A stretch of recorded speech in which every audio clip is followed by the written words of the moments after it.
Hello, everyone, and welcome back to GDQ Hotfix. That was a mesmerizing run of Metroid Dread. There was a lot of grammar talk in that run. That was very, very fun. And we're continuing the theme of super hard games with interesting creatures involved, with a Dark Souls randomizer coming up next. And you might be wondering, how does this work for Creature Corner? Like, why do we have Dark Souls on? Well, first of all, if you're familiar with the lore of the original Dark Souls game, you know that our protagonist isn't fully human all the time in the story. And in fact, they start out as an undead, so we might hear a little bit about that.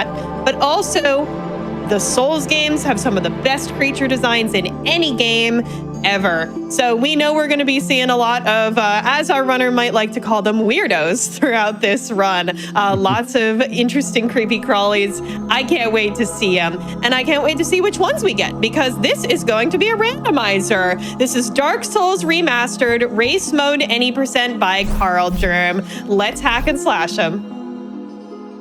All right, yeah, I know that category is a bit of a mouthful. There's a lot going on. We will talk about what all of that means. Real quick, before I introduce my absolutely stacked couch of commentary, I just want to go over the basics. I already checked through all of the classes here because all of our weapons are going to be randomized. I don't really have too many good options in this seed, which is fine for starting weapon, but the Hunter class always starts with a bow, and I might need to use the bow for two glitches coming up, so I like to have it. It's not guaranteed that I will find one, so I'd rather have it than not. And we're going to be starting with the master key so we can open up some of the doors without having to go and actually find the keys, because we don't know where anything is going to be.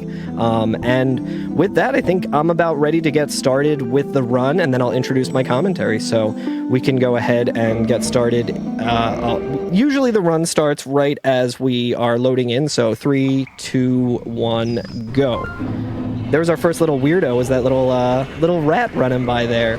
But yeah, this is Dark Souls Randomizer. If you're not familiar with what a randomizer is, it's basically a big scavenger hunt. So all of our starting equipment is different. All of the items are going to be shifted around. And we have, right down there at the bottom, we have our tracker of all of the key items that we need.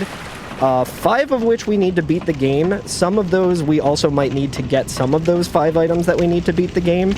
But I would also like to introduce on commentary, I guess the first one to introduce would be Hot Pocket Remix, who was the creator of this item randomizer that we're using. Do you want to talk about the process of that a little bit, Hot Pocket, and introduce yourself?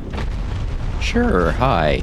Yeah, I didn't do too much in the way of making some super fancy rando or anything, but basically I had been doing some work on figuring out where all the items were in the game, and then somebody happened to say, hey, do you think that it would be possible to make a item randomizer for this game in the style of, you know, one of these classic randos for, you know, Metroid or Link to the Past or something? And I said, well, wait, I have literally just done the research on how I might be able to do this. So I just sort of threw something together as a proof of concept. And then it turns out people kind of liked playing it. So here we are. We really do like it, especially as speedrunners. And speaking of speedrunners, I got my speedrun exit, Deschained, who is another Dark Souls speedrunner and much better at running Dark Souls than I am. There's our short bow that we were guaranteed. So Des, you want to introduce yourself? This fight's not super interesting. It's the tutorial boss. I don't have a great weapon for it. I'm going to do a jump attack. You guys have probably seen this if you've seen a Dark Souls speedrun. So Des, please take it away and introduce yourself. Hi, so I'm Des, and Carl, give yourself some more credit. Come on. No, I'm just saying, I'm giving you all the credit. You're much better at this game than I am. Yeah, so I speedrun Dark Souls. I do Prepare to Die Edition, but this is the remaster. But I do know some of the differences between the two games, and so I'll be here to help explain some of the glitches and tricks that Carl will be using throughout the run. One of the main things that I want to go over is that even though there's no set rules for how randomizers are done in the Souls speedrunning community, we have like a general idea that we follow the majority of the speedrun rules. For example, normally there's a glitch called Force Quit, Wrong Warps. Generally, they're not allowed in randomizers because they kind of just trivialize the game. You just get the Lord Vessel, you do a Force Quit Wrong Warp, you beat the game. So it just makes it not fun. We're gonna hopefully not have to do that to beat the game today, but always have that as an option. First little bit of speedrun tech there. I skipped a dialogue thing at the very beginning here, just by bringing up this gesture menu, so that way I could rest at that bonfire right away. And now I'm gonna start checking just all of these items here. But before that, last but not least, I would like to introduce one of the literal pillars of the Souls community, Illusory Wall. Hey, thanks so much, Carl. Hello, everyone. I'm Illusory Wall. If you're not familiar with my videos, I have a series called Dark Souls Dissected, where I do deep dives into Souls mechanics and game design. So I have a lot of fun. I basically live in Dark Souls in debug mode. Like much more often than not, the game is modded to run debug, just because I'm always like poking at things and messing around with the game. So. Yeah, I was so excited to hear Illusory talking about Dark Souls Dissected that I've now hit no 4 times on Petrus because I'm just a little out of sync here. That is what we call as speedrunners time loss. Now I need to say yes again here. Oh wait, no, I think okay, I'm just all out of whack here. But real quick, I'm just going to check the check his shop. He doesn't really have anything good. He's got this weapon that you would think is good, but I think the stats to actually use that are pretty ridiculous. So we're just going to kind of go around and get more of these checks. But while I'm doing that, Hot Pocket, do you want to explain what race mode is in the randomizer that you made? Wow, putting me on the spot. I can also Sure, do it as well. No, I certainly remember the rules behind this. So the problem with doing a randomizer for Dark Souls is there's a ton of items in this game. They're all over the place. You can see Carl picking up some of them as we go. They're just the glowing white item pickups. And the problem with that is if you have to check every single one of these that normally just has a random item like a weapon or a soul item or something like that, it's going to take absolutely forever. So as a compromise, I introduced race mode, which is an option you can turn on that keeps all the other randomness the same, but restricts where the key items can end up to a certain pool. Now, it still randomizes them in that pool, and it still makes it so that, you know, you're going to have to go and check them. But it restricts it to vanilla key locations, and that includes embers. So you're going to see Carl going to some sort of out-of-the-way locations for places where embers would normally be, but also keys. And it also then says that keys can show up in chests. There's a couple of chests all over the game that can be opened and looted, and boss drops, which sort of overlaps with the keys in a lot of cases, but sometimes not. So you're going to want to be killing a lot of bosses potentially to find keys, and also just to mix it up a little bit, Black Knights, because there's Black Knight enemies, sort of mini bosses all over this game, and that gives another possible place that you could find an important key item. So Carl's still going to be looking at some of these just random items along the way to look for good weapons or soul items and these types of things, but ultimately we're going to be focusing on these particular check locations, and so you're going to see him pathing between those.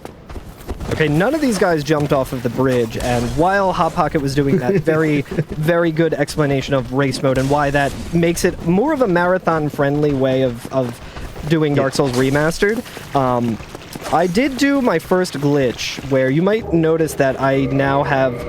Well, I'm quitting out because none of those enemies jumped off the bridge, so I want to make sure that they're not all following me as I'm going into the next area where there's a lot of enemies. I have 99 humanity, but I really only had 1 in my inventory.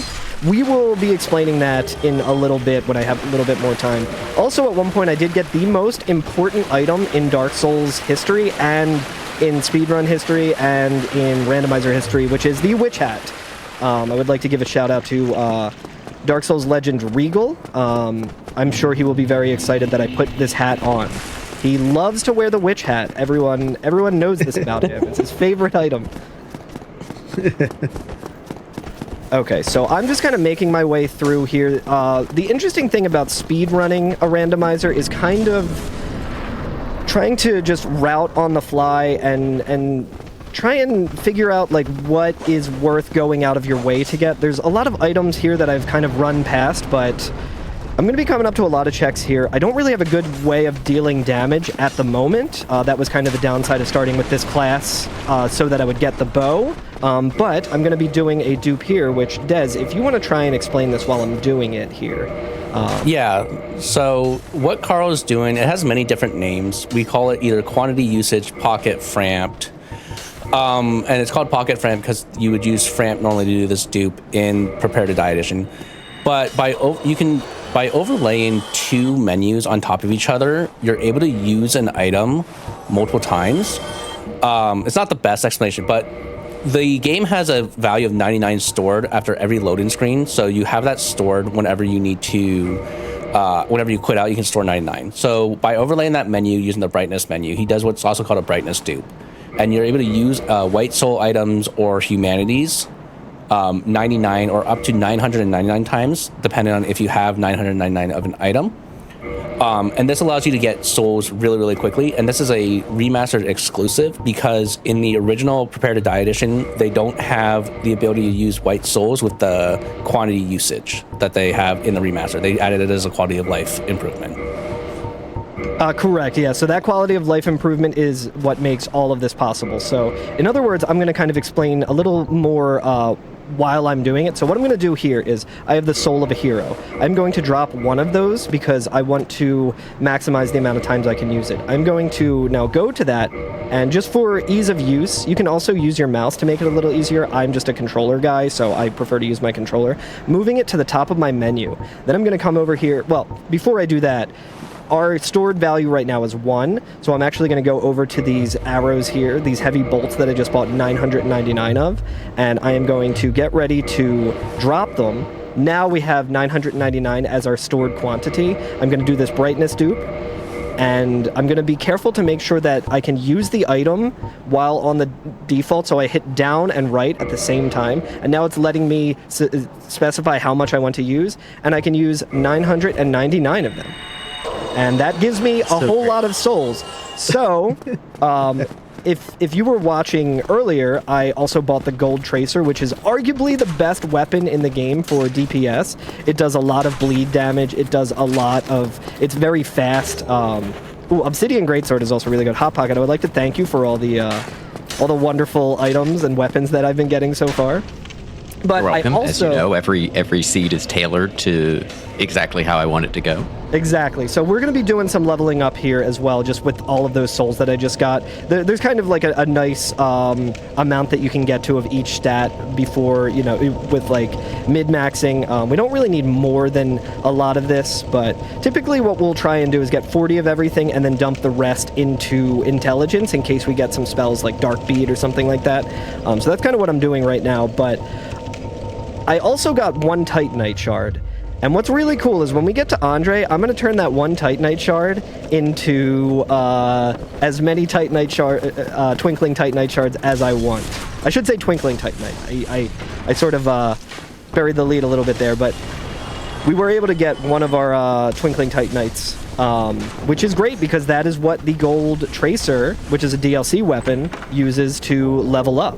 We got Red Tearstone Ring. I don't think that's a big speedrun weapon. I don't think I'll be really using it because there's a lot of risk-reward with it. It makes me a lot stronger, but I'm already like extremely strong. So here's another use of the Master Key. We didn't need to get the Residence Key to get up here, so we didn't have to do a really awkward jump to get to this chest, which this chest is also... Skull Lantern is actually really helpful because there's a good chance we might have to go to the Tomb of Giants, and that's a really good weapon to have there. But here's a Black Knight who also might have a key item. Let's see. Gold Tracer. Didn't quite one-shot him, but that's fine. The Dark Silver Tracer is another weapon. Okay, didn't really get anything we need, but that's fine. I also like to grab this just in case. There's like one particular item that is not inside the key item checks guaranteed that I am always looking for, which is the Purple Coward's Crystal. Mainly because I'm a coward, and my favorite color is purple, so... Oh, mood. Okay, so we're coming up on the Taurus Demon here.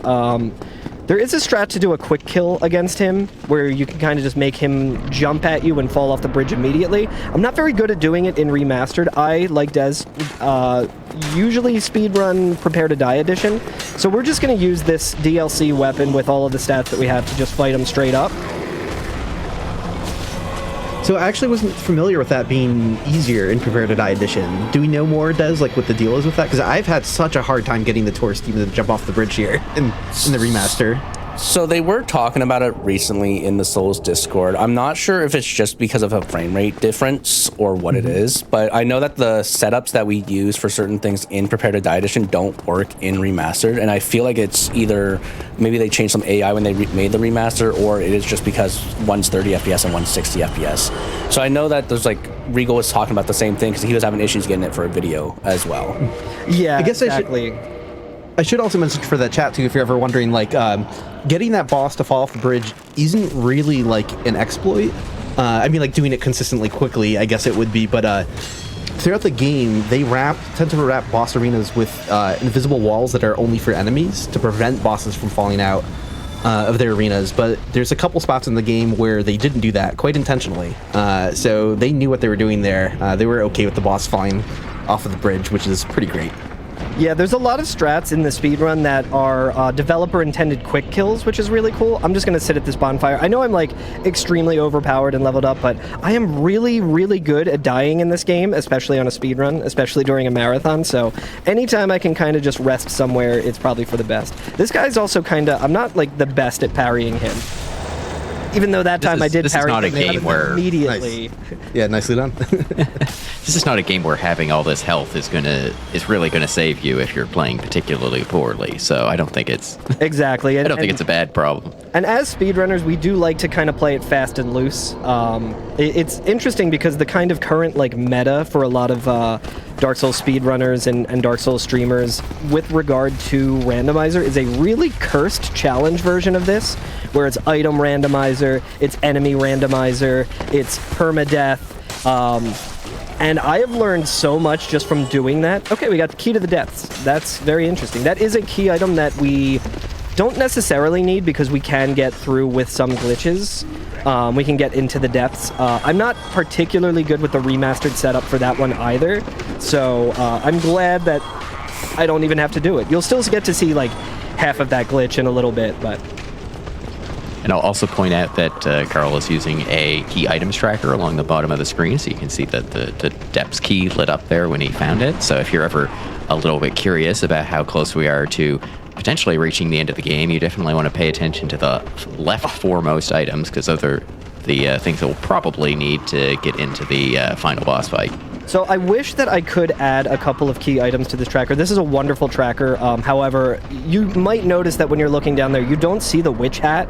That's a problem. Luckily, we're going to see the witch hat on my head the entire run, even if we get the Dusk Crown ring, which would make me more powerful because the witch hat is just cooler. But we also just got the second most important, which is the Traveler's Boots, because when you put on the Traveler's Boots, as you can see here... Oh, wait, that's the wrong one. That's... One second. This is...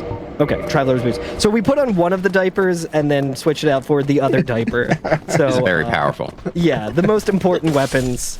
Our armor, our fashion souls is top-notch right now. Okay, Titanite shard. So now I'm gonna make my way to Andre to do the next glitch, which I think Des Chain and I could probably spend the rest of this run trying to explain it and only scratching the surface of it. It's a very complicated system of things that are happening here, but it's similar to the dupes that I've done already, but it's something else. I can't really like chew gum and walk at the same time, so anytime I've tried to explain this while in the middle of a speedrun for a marathon, it's gone disastrously, so I'm gonna just hand it over to Des to try and explain this. All right, so Carl is going to do what we call a prompt swap, assuming that, okay, good, Andre does have cheap arrows. We're happy to see that. Good. So we're going to prompt swap from our arrows that have a quantity. In this case, we're going to use 256 because the game treats 256 as if you bought 0 items. So he's going to buy either 256 of that ivory talisman or the armor, whichever one he decides to do. We do that by... I think I'll do the ivory just because sometimes I have an issue with the amount of souls. It gets a little weird in randomizer as well. Okay. But okay, let's see. All right, so what he's going to do is he's going to overlay his mouse on that left arrow in the menu. And at the same time, we usually do a bind for that, but you're going to hit your OK button, A, X, whichever controller you're using, and your left mouse click button at about the same time. That allows you to confirm the prompt while you're swapping the quantity, and it allows you to use the money that you're buying the arrows for on the item. And because they have a quantity as well, you're able to buy that amount of them. And we use 256 because it treats it as buying 0, which means that the randomizer does not remove that weapon. Because in the randomizer, they don't have an infinite stack of those weapons. Normally in the run, you could buy out however many you want because the normal Andre will have an infinite amount of like short swords or daggers. But in this case, we use 256. The game treats it as if we bought 0. We then look at that. The game's saying, okay, you have this many of them, so you can buy this many. Well, it will say, okay, well, you have the max stack's 1. But you have 256. So how many can you buy? Well, it says 1 minus 256. So it'll say you can buy 255 or negative 255. That amount gets stored into the memory. And then using the same idea from your quantity usage glitch, we can then drop a negative amount. And well, when you're dropping, you're subtracting. You subtract a negative, you add it. And so that's how we get a negative dupe. That is absolutely correct. And I just want to point this out as well. I'm going to do the same thing here if I can. I can swing it. Actually, wait, can I? I don't know if I can. We can do the same thing that we just did with the Twinkling Titanite with the Firekeeper's Soul. However, we need an item to be 99. We can try it with this. So I always do the 256 thing with the Firekeeper's Soul to get multiple of them, because the only way that you can duplicate a Firekeeper's Soul is in randomizer using this exact method. So let's see. I don't know if this will work the same way. Stuff. Yeah. It's so funny, like speedrunning the randomizer, because you get things like this. Like I think one time Death Chain came into my chat and was like, not to put him on the spot here, but I was talking about trying to duplicate the Firekeeper Soul, and he's like, Carl, that item is not possible to duplicate. And apparently it's not here either. 'Cause I'm not. I was just thinking that too, because I was like, wait a minute, those are individual unique items, Carl. Because I've never done them I never do it in randomizer because I don't think about that. Exactly, yeah. And usually he is correct. Sorry, I'm just switching back between my controller profiles here, and it's on my other screen, so I'm not seeing it as well. But yeah, so we're going to do the same thing. So we can only buy 98 of them, but now we can see. But yeah, in my how does this look in your inventory? And it's wow. Yeah, that's not supposed to work. No, that is I'm losing time here, but I did want to showcase that, and I don't know if this works without having 256 of them. I assume it does, but we're also going to see. I can now use all of those. So I think if I drop it, it will become a drift bag, and every time I pick it up until I pick up all 98, I think it should happen. I don't know if that's a quality that only applies to the 256. I usually do that amount, and it's just, that's such a weird amount because, okay, cool. Yeah, because 256 equals 1, but it also equals 0 according to like the game, so it's just a funny number. So that's it. That's incredible. Oh, by the way, I have a couple of fun facts about the Undead Parish Boar, which of course we ran by a while ago in the level, but for Creature Corner, something very funny. Please. There's some funny trivia. I'll start off with like fairly well-known trivia and ultra-obscure trivia. So the fairly well-known bit is that you can backstab the boar. It's a little grotesque because it's his butt, basically. There are 2 boars later in the game that you can't backstab, and they actually did, in a very subtle way, change the character models a bit, where their butts are covered up. So there's like an in-game explanation of why you can backstab one of the boars, but not the other 2 later in the game. But for the obscure bit is that something not a lot of people realize. If you've ever had a hard time backstabbing the boar in the Undead Parish, you'll feel very vindicated to know that it is much harder to backstab than anything else in the game. Everything in the game can be backstabbed from like 120 degrees behind them. That's like plus or minus 60 degrees from being, directly behind them. The boar can only be backstabbed from plus or minus 25 degrees. So that's 50 degrees total compared to 120 degrees of everything else. So, yeah, backstabbing the boar is way more finicky than everything else in the game. It's the only enemy in the entire game that they gave a different backstab angle to for some bizarre reason. I have no idea why. That is so awesome. All right, I'm noting the boar has a special butt. Special butt. Exactly. We should all be so lucky. Okay, so I'm just gonna roll twice here, roll there. That looks a lot scarier than it is. I'm also gonna heal up. I think I'm totally fine here, but we're gonna just walk over here. And there's another merchant. See what he has for us. Purchase item. He's got souls, but I think we're pretty much set on souls. Yeah, so he doesn't really have anything. I think we have a homeward bone.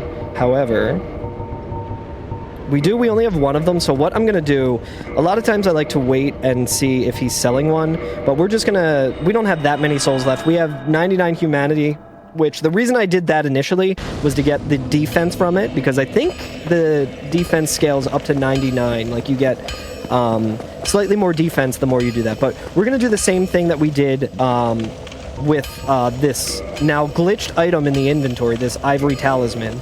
Anytime I look at that, it stores that value of 256 or negative 255, and then I can just go to any item in my inventory that I'm not currently have on my hotbar. I'm going to move it to the top and just do the same thing. I'm going to go down the list and just kind of, do this to a couple of items here over and over again. So if anyone else had any cool facts or anything about Dark Souls they wanted to talk about. I did have something I forgot to mention earlier. So that talisman actually does have the weight of 256 other talismans. So I don't know what their base weight is. It's probably like 1. But if you put that on, you'd have like 256 weight units, which makes you very, very, very heavy. And that's abused in some of the speedrun stuff as well, because you do that to be able to get just, again, in our case, we do 999 pikes. But on console, that's also a way to get a negative quantity, is to have, I believe, over 10,000 units of weight. And that allows you to get to a negative quantity. And I think that's a holdover from Demon Souls as well. That is correct. Yeah, that's another thing that I wanted to point out. I think, okay, so trying to just, while I'm thinking of all these really cool effects that we're going through, I'm trying to figure out where to go next. I think let's do Stray Demon next, actually, because Deschain and I both have pretty substantial ADHD. I'm not sure if you could tell from the way that we both talk. But I was watching Deschain speedrun randomizer earlier, and he was pointing out how if he doesn't do the Stray Demon after this segment, he will forget it. So if you don't have a good weapon for it, and you want to, it's an enemy that has a lot of HP, so you really want to be able to do some DPS to it while you're in the randomizer. But what I'm trying to say is, he and I would both forget if we don't do it immediately. Luckily, I have what is probably the best weapon, at least the best melee weapon for this enemy. So we're gonna make our way back to the starting area, and we're gonna fight the Stray Demon there, and you'll see just why this weapon is so powerful. I think we did, yeah, and luckily I did remember to level it up as well. And we got our first key item. We got one of the Lord Souls. It looks like we got Nidos, according to the tracker. That's great.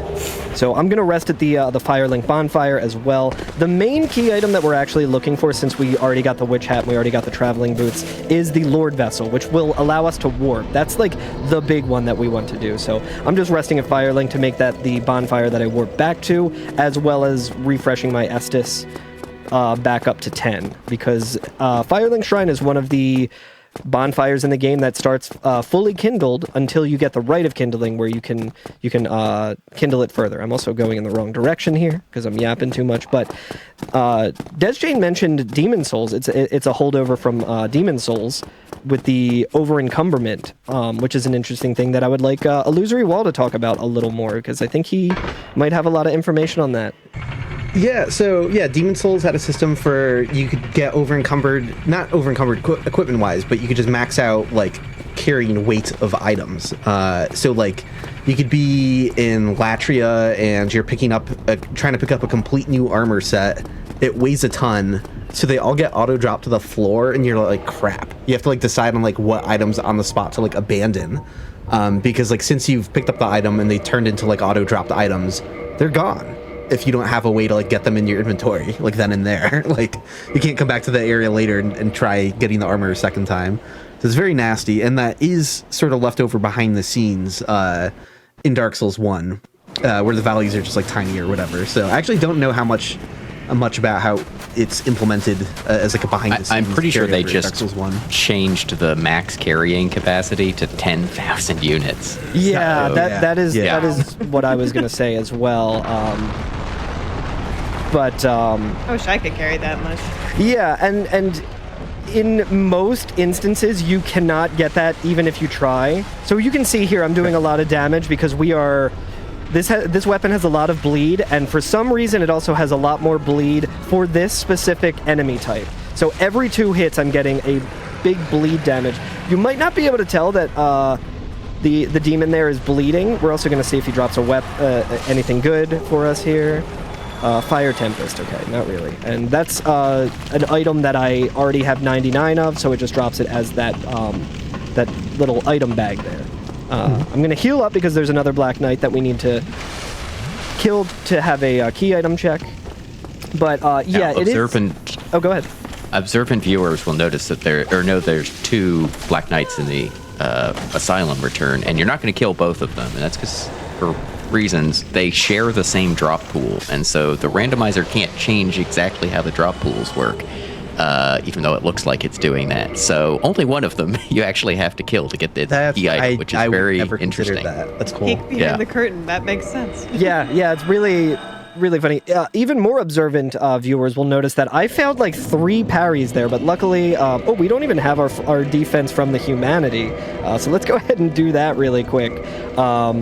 We'll just move this to the top of my inventory, do that again, because we all know I can take as much of the, as much help as I can get. We'll just do 999. This is a process I am very familiar with, because I did one of the silliest kind of challenge runs in Dark Souls history by using this glitch over and over again to max out giving humanity to one of the covenants here, which was 60,000 total. So I did that on my Nintendo Switch too as well. So okay, so Lautrec isn't here. I'm going to quit out really quick. There is an NPC that will appear here after you kill the gargoyles. Sometimes he doesn't appear. You just have to quit out and come back in. And you want to kill him as fast as you can, just because he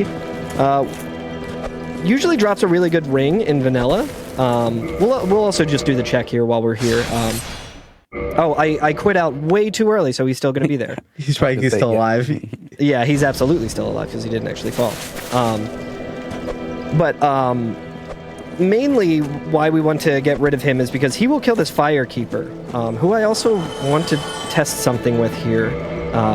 He'll kill this Firekeeper, and that will get rid of the bonfire at Firelink Shrine, which is a very important bonfire, so I like to have that as much as possible. So gonna see what he's got, and more Twinkling Titanite. Not super helpful, but what I'm gonna do here is I am going to drop 97 of the Firekeeper's soul, and now I have 1, so I'm going to talk to her. I'm going to reinforce my Estus Flask reinforce. I'm going to pick up the item again, Firekeeper's soul, and you'll notice there's still a bag there. So this is, again, only possible in the randomizer because of that weird 256 glitch, and because of that we can take 1 Firekeeper soul and just fully upgrade our Estus Flask.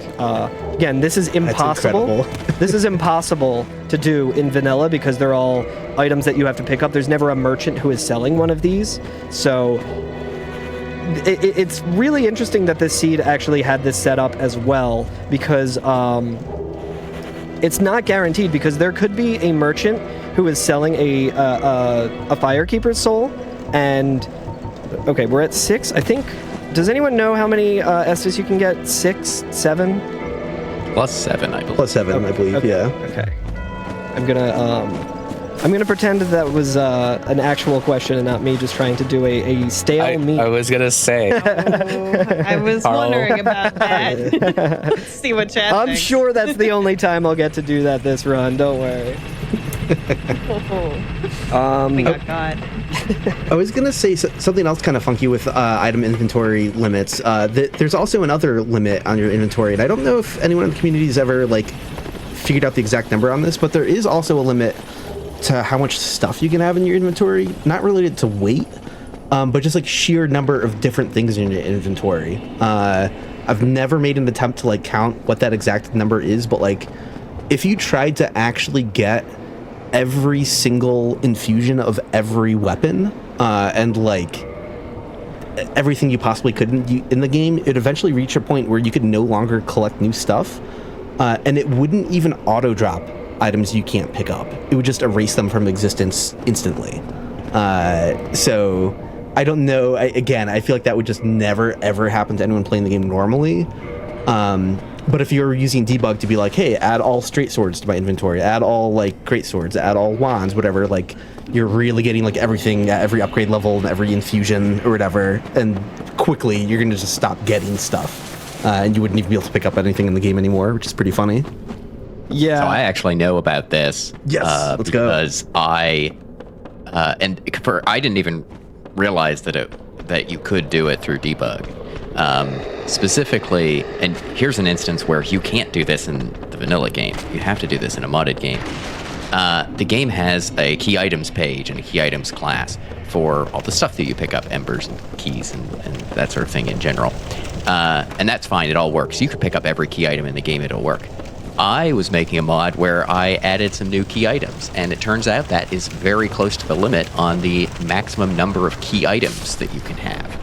So it started doing that exact same thing at probably 64 or whatever it would be key items. So I think it's probably there are certain limits, maybe overall, but also on the item type itself, that it just eventually starts saying, no, that's I don't have enough room left, and just silently discarding it. That took me quite a while to figure out. So if anybody here, which is going to be 0 people, but have played my extremely difficult mod Scorched Contract, there's a reason that some of the quote-unquote key items show up in the usable items menu. You just can't use them. It's a workaround for that exact problem.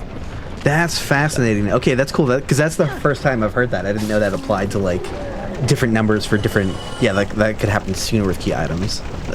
Fascinating. Yeah, and I imagine they set it really low for keys because they know that there's only a small number of keys in the game, but for weapons it's probably quite a bit higher. But right, it's probably 1,000 something. Yeah. This is why I was like so excited to have this specific commentary team, because like the amount of knowledge that like we all kind of collectively have in our own little niche section of it, like when it's kind of forced to come together, it just, we just kind of get like ideas and we can be like, oh wait, no, yeah, this weird thing that like when Des Chain was like, oh, you can't duplicate the Firekeeper soul. It's like, weirdly, I did try that once and I got it to work, and I didn't even realize that was something that couldn't be done. So just very excited about that. Okay, so Crest of Artorias is a good item to get there. Now we can go to Darkroot and kind of clear that all out all at once. So the main thing that we're still looking for is the Lord Vessel. We do want to be able to warp. Unfortunately, we didn't find it before Blighttown. That kind of makes the randomizers go a lot faster. But that's fine, that's kind of expected with marathon luck and with, not fully vetting a seed and having someone just say like, oh no, this will be guaranteed to be like a not super cursed seed. Let's not count your chickens before they hatch. You've got one final chest. I do have one final chest, but I can also I guess Quake Leg as well. Yeah, I would also just kind of have to go I guess if I find it here, it wouldn't. I usually like to rest at that bonfire so that when I get this check, instead of having to run backwards, I can just warp back there. So I'm always thinking of the small amounts of time saved that I will never get, so. But yeah, we'll just go through this illusory wall here and open up this. Did not look like it was. I think maybe either Hot Pocket or Illusory can kind of speak to this. I don't know if it's just me overthinking in randomizer, but a lot of times one of the soul items on the ground kind of feels like it looks like it's a little larger than others, and I feel like anytime I've noticed that, it has been a good key item. Is there anything? I know the reason for this. Yeah. If you could please. I do this on not on purpose, but all of the items in the game have a size level, basically. Not the items themselves, but the pickup. And so when I shuffle them around, I retain their pickup size. Ah, awesome. Okay, There you go. that's like what I always assumed, but I never thought to like actually check. But yeah, I absolutely could have just set everything to be maximum or minimum, or made of them stay what they originally were. Randomize So it's a that big so surprise. it looks like it's going to be the Lord Vessel and it's a dung pie. Speaking of like creature Yeah. corner, look at these guys. Yes, yeah. So Those this, are funky. yeah, these things used to be people.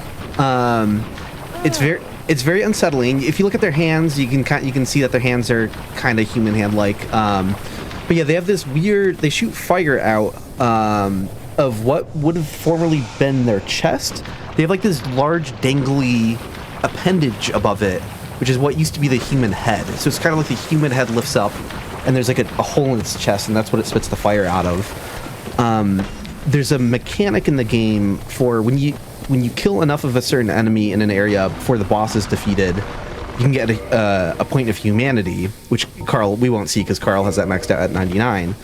But it's only humans who award that, generally, with a few odd edge cases, and those enemies are part of that system. So it's like you can see in their design that they used to be human, and it's backed by an obscure game mechanic as well that's saying like, yeah, it drops humanity for that reason. So. Yeah, speaking of enemies that used to be human, we got Quaylag, who is one of the Chaos Witches of Izalith, who has an extremely tragic backstory. And her sister is also one of these spider ladies, one of my favorite designs. I do plan on getting a tattoo of the Fair Lady at some point, but that is the Chaos Covenant. Yeah, that's the Chaos Covenant leader, who I gave 60,000 humanity to, just because it was something that I was like, I don't know if anyone's ever done this in like a speedrun capacity, and I am probably the only one who ever would attempt it. So it was like, can I do it? Can it be done? Can it be done in a reasonable enough time for me to consider of what I'd consider considerable? And then I would do it. We would go and look at the Fair Lady, but a little bit out of the way. We have to talk to an NPC there. No key items in that direction. So, Dez, should I check the most cursed check? I mean, it's up to you, right? I feel like I need to. I personally wouldn't rest at this bonfire. You are absolutely right. I should not have. I should not have done that. I was But just in. that's okay. That's fine. We're gonna find the Lord Vessel here, so it's all good. Sure, I believe so. So Carl was talking about the, I believe it's the Flame Ember chest check in Demon Ruins. It's very far out of the way. You have to kill Ceaseless Discharge before you can go down to Demon Ruins to go check one single chest, because you can't progress into Izalith until you have the Lord Vessel. And it's one of the checks that we do last, just because it's kind of like very far out of the way, one check, not a lot of progress. So there are definitely some seeds we've had where you're been playing the game for like 2 hours, you don't have the Lord Vessel, and you're like, where is it? And you go check this, and it's there, and you're like, oh my goodness. Yeah. I mean, what's even worse is if you get there and it's like, oh, it's the peculiar doll. Yep, I've had And that. You have to go all the I've way had back that. to the painted world, and then you get in there, and it's like, oh, I mean, this wouldn't happen if you're doing glitches, but like, oh, the key to the depths. Okay, back we go to the depths or whatever. Yeah. It's pretty rare, but yeah, you can certainly get even worse luck. But yeah, this is one of the best parts for me about Rando is having people realize like, oh, there's an item down there. Like, Yeah. oh no. I have learned a lot of item placements because of this. All right, so we're gonna continue here. Yeah, resting at that bonfire is again potentially, at this point, unless so now we you can get just rest really at Dark lucky. Moon. We can go see the Fair Lady now, because there's no loss now, right? That's true. Yeah, that's true. Well, you gotta True. get. And Inky out we of the can way, we can but unlock yeah. a shortcut for later if we need to. True. But yeah, so normally we would just fight this boss straight up, but we're gonna use another one of those developer intended quick kills. We gotta hit him. I forget how many times it is. Let's count. 1, 5. 2, 3, 4, 5. Oh, it is 5? Man, when I've been doing it earlier, I swear it's been 7. So I was trying to do the... I've gotten 7 as well. That's why I'm like 5. I've been trying to do the It should be 5. What? Yeah, it should be 5. That's wild. Literally, 7? Is that what the kids are now saying? I guess can't so. keep up. I also do know through my nieces and nephews that kids today are also not saying 6, 7. That is no longer a cool thing, which is why me as a literal unk gets to say it and ruin you it get to keep saying even that. further. Yeah. Okay, so we're gonna go to that most cursed check, and it's all fine because it's gonna be the Lord Vessel. It's definitely not gonna be something that I have no use for. It's gonna be some manner of key item Fingers that crossed. we absolutely want. And then it won't be actual time loss that I took that bonfire. I've never... Guys, by the way, asking a question that I've also been wondering. So we know there's a lot of versions of the original Dark Souls. What are the sort of differences between them for speedrunning besides like FPS, which we've already mentioned? And why do y'all prefer one version over another, and which one is that? Sure, absolutely. I think for randomizer, I do... I might at this point prefer Remastered just because of the quality of life change that we talked about, the quantity amount. Like in Prepare to Die edition, if you go and use a humanity, you will only be able to use one at a time. That is why in Remastered is the version that I gave the 60,000 humanity to the Fair Lady. Because being able to just pop like 99 or 999 of something is extremely helpful to get going really quickly. Des mentioned earlier Fire Orb. That's actually kind of a key item in Prepare to Die edition that I could have used to wrong warp. But Des was mentioning that we call it pocket framped because there's a glitch that requires a confirmation dupe in sorry, I'm just trying to focus. Carl, do you want me to take over so you can focus? Yeah, if you want to just explain pocket framped and why we call it that. So it's called pocket fram because you're carrying it around with you. So with the bottomless box in Prepare to Die edition, as well as another glitch called quantity storage, which allows you to store the quantity for confirmation box dupings, you're able to use that to be able to duplicate items or use them a lot. So we do that in a route for all bosses that was called ES Malus.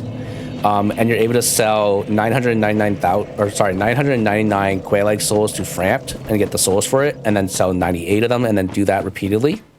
And you end up getting something like, I think we get 30 million or something, a ridiculous amount of money because it allows us to get to level, I think, 238. So that's like a major difference between Prepare to Die and Remastered is the ability to do pocket framped. But also another thing, I would normally say move swap. However, I believe last year they found how to do move swap in Remastered. It's just a lot harder, which isn't usually the case. Also, yes, there's the Fair Lady. She's beautiful. Even fairer now. So with this, this is the Covenant, and I do see a question in chat. What when you give 60,000 humanity, what happens?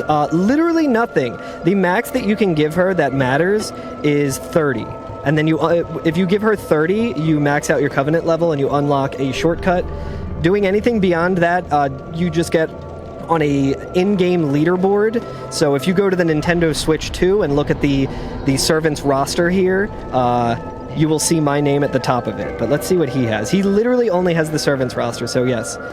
We just unlocked a shortcut for later, but we do need to kind of make our way back up Blight Town. So not my best decision to rest at that bonfire. I will go ahead and I will blame that on the fact that a lot of my randomizer playing recently has been permadeath.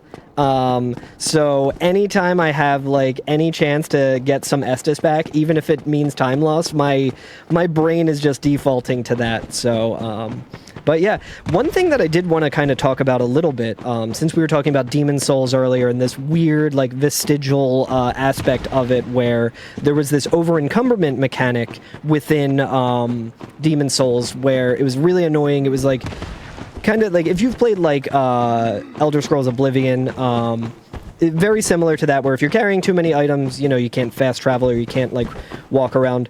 In Demon Souls, it's the same thing. If you aren't dropping your stuff off at like it's called the Nexus, like the main hub area there. If you're not dropping stuff off there, you will become over encumbered, and it's a really bad time. And that's like a very PlayStation 3 kind of mechanic, like early PlayStation 3 mechanic, that luckily they left behind, sort of. Since this game is just kind of built off of the engine of Demon Souls, it stayed in the game, but they were like, you know what, we don't want this to actually have any kind of effect on the gameplay, so we'll keep it in there just so we don't have to like completely reprogram everything, but we will just make it nearly impossible to get through like normal gameplay. One thing that I wanted to point out earlier, which I didn't get to, was that this water wheel is actually powered by a dog, which you can see right there. So it's not magic, it is literally just a sad dog that you might feel bad for. Yeah, you might feel bad for that dog, right? However, You don't know he's sad. especially, yeah, maybe he loves it. He loves the grind. But also- if He loves the wheel. he yearns Lives for the wheel. the wheel, yeah. Yeah. He is safe from the player character though, so there's the upside to it. Oh, that is actually a very large upside. Yeah, because people often ask, like, is it possible to kill the dog, and would it stop the elevator from working? And the answer to that is no. There's multiple layers of protection. You wouldn't be able to shoot it with arrows because there's just like collision surrounding it. But even if you like no-clip your way in, the particular walk animation it's doing is in constant iframes. So you just literally can't damage the dog whatsoever. So the only thing you could do to kill it is like if you have like debug mode running or some sort of console commands where you could like directly modify its HP to 0. In that case, you could watch it die. But of course, at that point, the elevator continues working because they didn't go that far. So it is really funny that they did manage to have that enemy type like have HP. I didn't realize that. That's very funny. But chat, we have made it out of Blight Town. And also, if you've played this game casually, you may have saw that like I was kind of like struggling to remember which direction to go in there because I never have to go up that direction at all. Like that is, we always just use a homeward bone to warp back. We're also going to make sure the elevator is here so I don't fall down the shaft and die when I get to it. Really rare Dark Souls speedrun content here of going up through a Blight Town like that. Okay, going to bring the elevator back down. We'll wait until it moves. I guess RTA, it might like be faster to just wait for it to actually come down versus us quitting out to just have it there.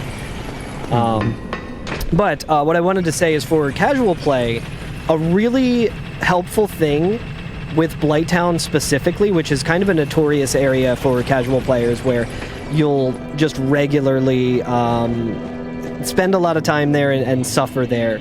If you just look for the torches, you will find your way back up. So all of the ladders leading up and down those like planks of Blight Town, they all have ladders near them. yes, if you're They all have in, torches, yes. They all have torches. If you're getting kind of lost, you just kind of unfocus your eyes and look for torches, and that kind of gets you through. And it's actually a pretty cool reoccurring design element in From Software games. Demon Souls has this notoriously maze-like area that's really easy to get lost in Stonefang. It's like this tunnel section in the second Stonefang area. But as soon as you first go in the entrance, you just follow any diverging path that has a torch, and that gets you straight towards the exit. And it's the same thing in Bloodborne, right? There's this area called the Forbidden Woods that's very easy to get lost in, but if you just follow the torches, it gets you through the area. So next time, whenever there's an Elden Ring 2 or whatever they're cooking up next, like you get to a really weird maze-like area, just see if there's torches, because I guarantee they're going to do that again at some point. I think that's the closest that From Software has ever gotten to putting yellow paint somewhere, and honestly, I thank them for that. Okay, so chat, we have made our way out of Blight Town. We have made our way back to where we would have just warped back to, essentially, and now we're going to continue on to. I guess let's go to Butterfly before we go to to Sen's Fortress, just because Butterfly is one of those checks that typically we would save for later, but we do have the Crest of Artorias, so we can do Butterfly, we can do Sif. There are like 3 checks at Butterfly. Could be the Lord Vessel. This is one of the... so like, with this seed, it's a little unfortunate that we didn't get Lord Vessel before Blighttown, but it's also not a huge... You know, that's something that we kind of plan for sure, so... This is one of the fun parts about speedrunning.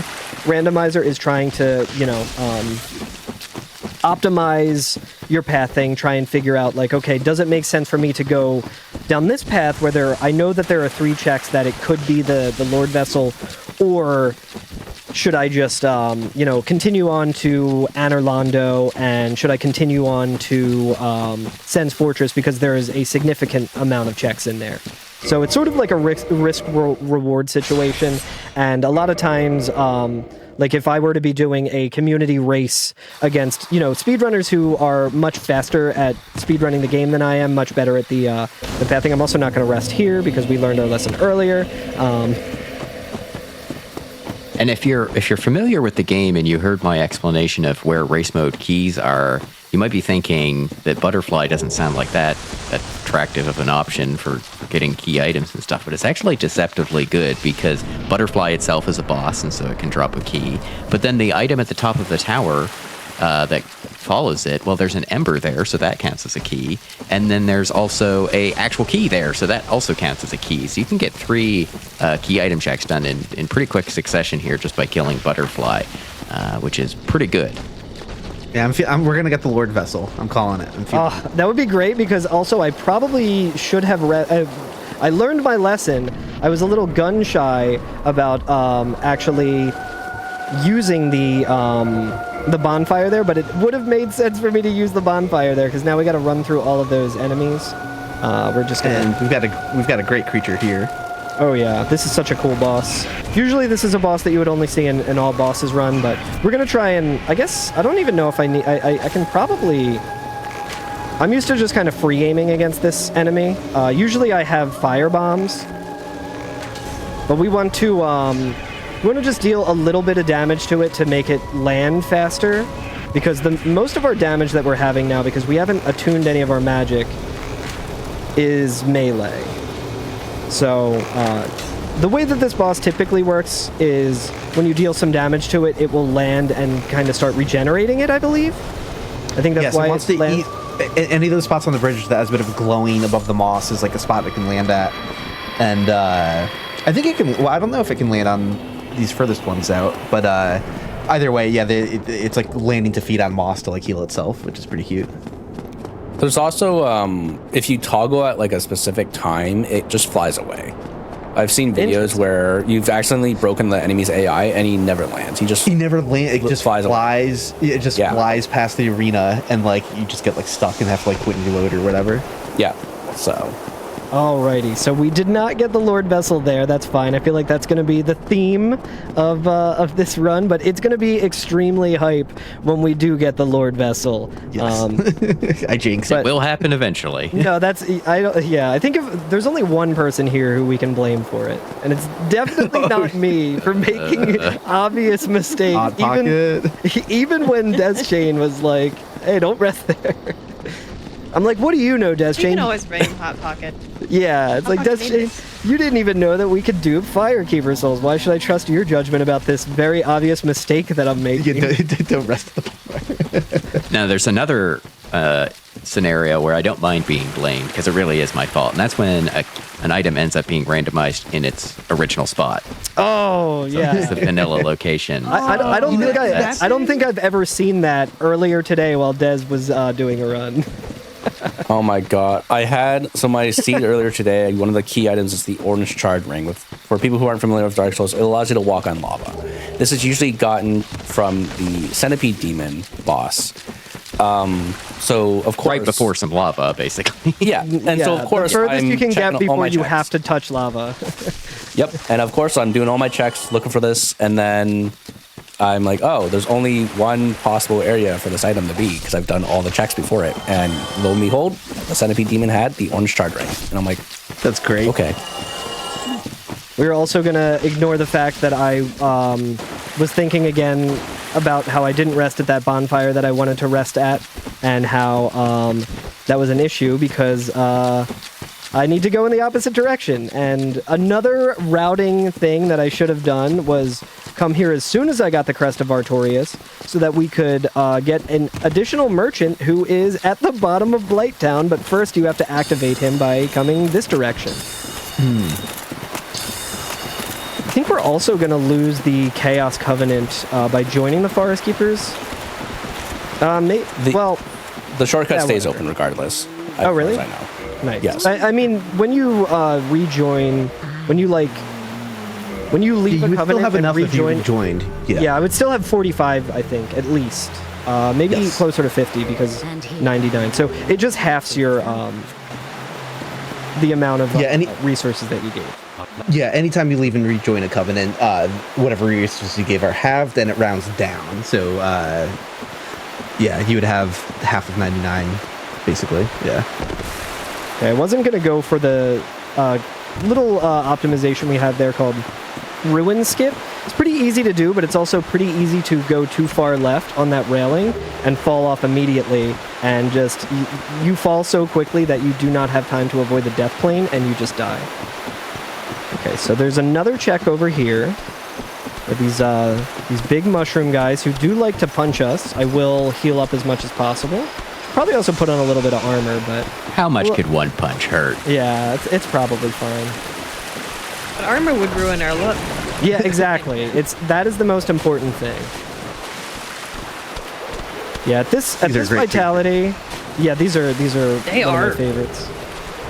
Oh, we did get the antiquated skirt, which is another really good fashion item, but now we're going to really hope that Sif has... the Lord Vessel, but we're also going to be very careful, chat, to not warp away after Sif, even though my speedrunner instincts will tell me to, because we also want to go down and fight and kill the Hydra, and maybe also kill the Black Knight that is down there, for just to kind of round out all of the checks in this area so that we don't have to come back. So we'll do that. We'll fight Sif, and we'll take him out.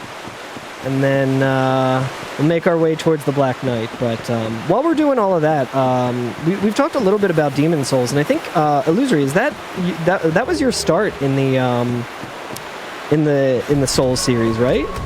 Yeah, I first got it with Demon Souls. I'd heard some very just glowing reviews of the game, but I didn't have a PS3, so I was like, I'm probably never going to play that game. And then a friend invited me over to his place, being like, hey man, I got this game that's like weird. He had already given up on it, but he just knew that something about the vibe of the game was like completely up my alley. And he was extremely right. I had to get a PS3 because of it. And then, but the funny part is, like, Demon Souls, by the time I got into it, already had like a wiki. I didn't really like get deep into like doing the nerd stuff that I do now. That happened when Dark Souls 1 came out, because that I did get right at launch. I got it day one. And just like as the game came out, I realized that like no one knew anything about the game. Like it had a guidebook on day one, but even with a guidebook out, there would be so many questions about like, wait, how does this work exactly? And like, I remember on the Reddit, like someone would ask a question and everyone would have like 3 or 4 different answers. And I'm like, wait a second, like people don't know how stuff works in this game. So that immediately started like turning the gears in my head, being like, can we get concrete answers to any of this? Like, it's so cool. And if you've played these games casually and you've ever like gone to a wiki to try and see how some esoteric mechanic works in one of these games, there's a really good chance that Illusory is one of the if not the like sole source of the information, like one of the sources of information from way back, even back to the Demon Souls days, where debug might not have been an option, but he was able to kind of just brute force his way using like scientific methods of testing, with people, with multiplayer and things of that nature. Like, it's really a fascinating process of how he is able to find out as much about these games, which are like just straight up like mysteries in and of themselves. Thank you. Yeah, it was funny. Like a lot of the earliest days, I was just doing stuff on PS3, no way to data mine, and it was just like, can we figure out how stuff works without hacking at all? My earliest Even contribution. if you can data mine, a lot of it is looking at the wiki and going, well, I guess it works like this. Let me see if I can find this. Like, you need that basis of knowledge before you can figure out how stuff works, especially in these games. They're not exactly documented. So if we were going into it day one and just saying, hey, can we data mine all this stuff? The answer is absolutely not. You still need the people doing that sort of manual labor to figure that stuff out first. And then that helps you get a foot in the door. Yes, and sometimes there's stuff that's like kind of server side too, where that's a bit of a black box and you don't know what's going on. So it's like, for example, no one's ever data mined level range calculations for these games, right? Like, that's not really possible, as far as I know.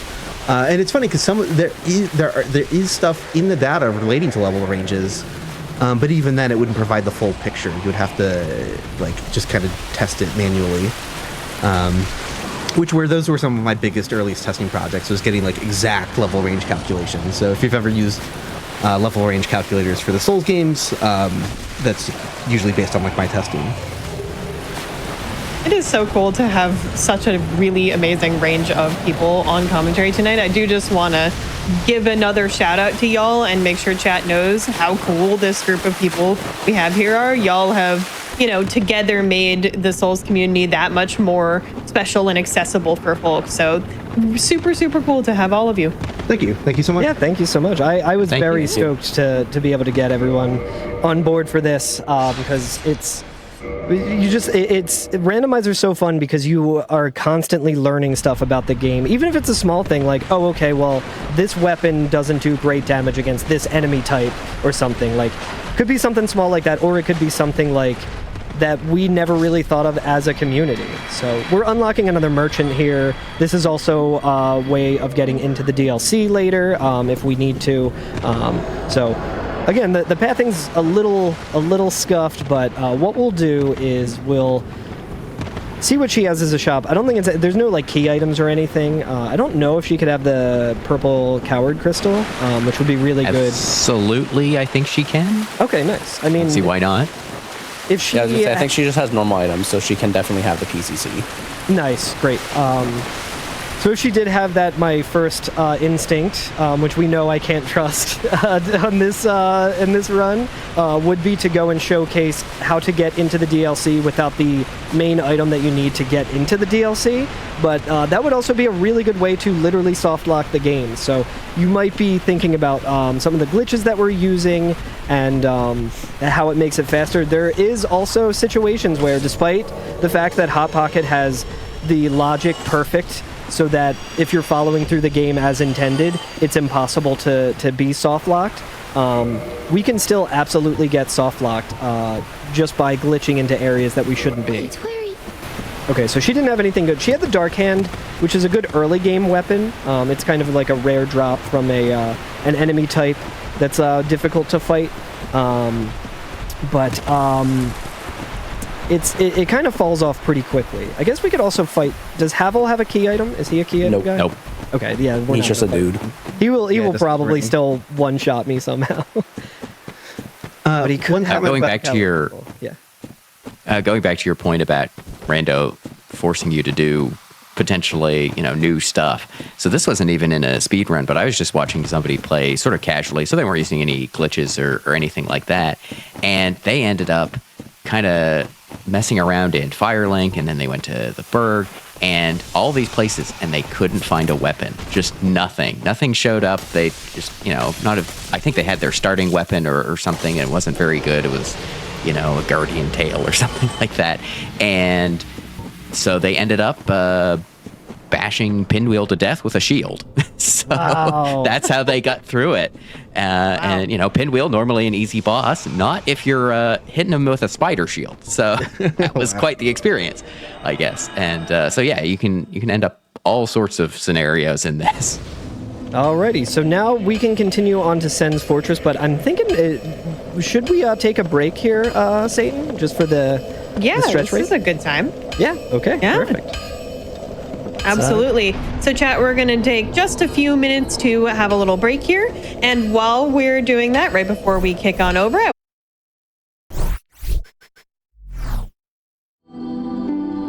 Hello, everyone, and welcome back to Creature Corner, where we have Dark Souls Remastered Randomizer, and we're just going to be doing the whole rest of the rando now, so let's continue. All right, let's get back to it. We'll do 3, 2, 1, go. All right, so now we're making our way into the spot of the randomizer that I feel like most runners would probably go to immediately, just because of the density of checks that we need to do. There's a lot of chests. There's a lot of, like key item placements. So we're not going to be collecting every item in Sen's Fortress. I will check this one right here, just because it's right here. Nothing Speaking useful. of curious creatures. yeah. We have these snake enemies who take a lot of hits to kill, and I always underestimate them, especially in like the permadeath rando. I've learned to respect them because I'm like, this is like not even like halfway through the game when you find these guys. I'll be able to take them out, and then sure enough, I will just end up getting absolutely decimated if I'm not careful. I basically refuse to do anything other than crit them. Right, like I'm gonna backstab or parry them. Like I'm not gonna chip away at their health, just like hitting them repeatedly. I don't know. Yeah, cool little thing here. Did he fall off as well? He did not. So we'll kill him. But see, like, it's what I'm telling you. You gotta respect them. They also I just did 215 damage, which 215 is a Philadelphia area code. Go Birds. Let's go. Yeah, 215. That's right. 215. Yeah. All right. So I'll check this as well. We just unlocked another merchant. Covered this serpent ring. Oh, you know what's funny too? I think earlier we bought a bunch of rings, and this would have been really helpful for a lot of it. Like that was one of the first things I did was buy that ring combo, and I was like, nice. And then I completely forgot to put it on. That's fine though. That's kind of standard practice for me. I could speak to the specifics of how the Ring of Fog works here. There's a couple stealth items in the game. There's Hidden Body, which is a spell with a limited duration, which works better. It reduces enemies' like sight distance by 90%. The Ring of Fog reduces it by 70%. So 70% almost sounds as good as 90%. In a lot of cases, it is. But there are some conflicting parameters in the game where some enemies see you from just as far away whether or not you have the ring on at all. And it's not technically a glitch, right? You think like, hey, shouldn't the ring work? Shouldn't I have reduced visibility? And it's kind of like, yeah, technically that enemy's like sight was reduced, but that enemy's sight might have been really far, and it has another parameter telling it to not attack you unless you get really close. And that distance might be shorter than the already reduced distance, at which case, like, the Ring of Fog doesn't do anything. So there are just a handful of enemies in the game where the Ring of Fog doesn't do anything, but there's also a bunch of enemies where it's, like, still really effective on them. So if you've ever thrown the ring on and said, like, hey, it doesn't seem to be doing much, it was probably on one of those enemies where it did literally nothing. I use this ring for like the entirety of my casual playthrough because it's, I don't know, I like it. Oh no, I like it. No, yeah, it's a great ring. Like even though it doesn't work on some enemies, like the enemies it does work on, like it's great, big difference.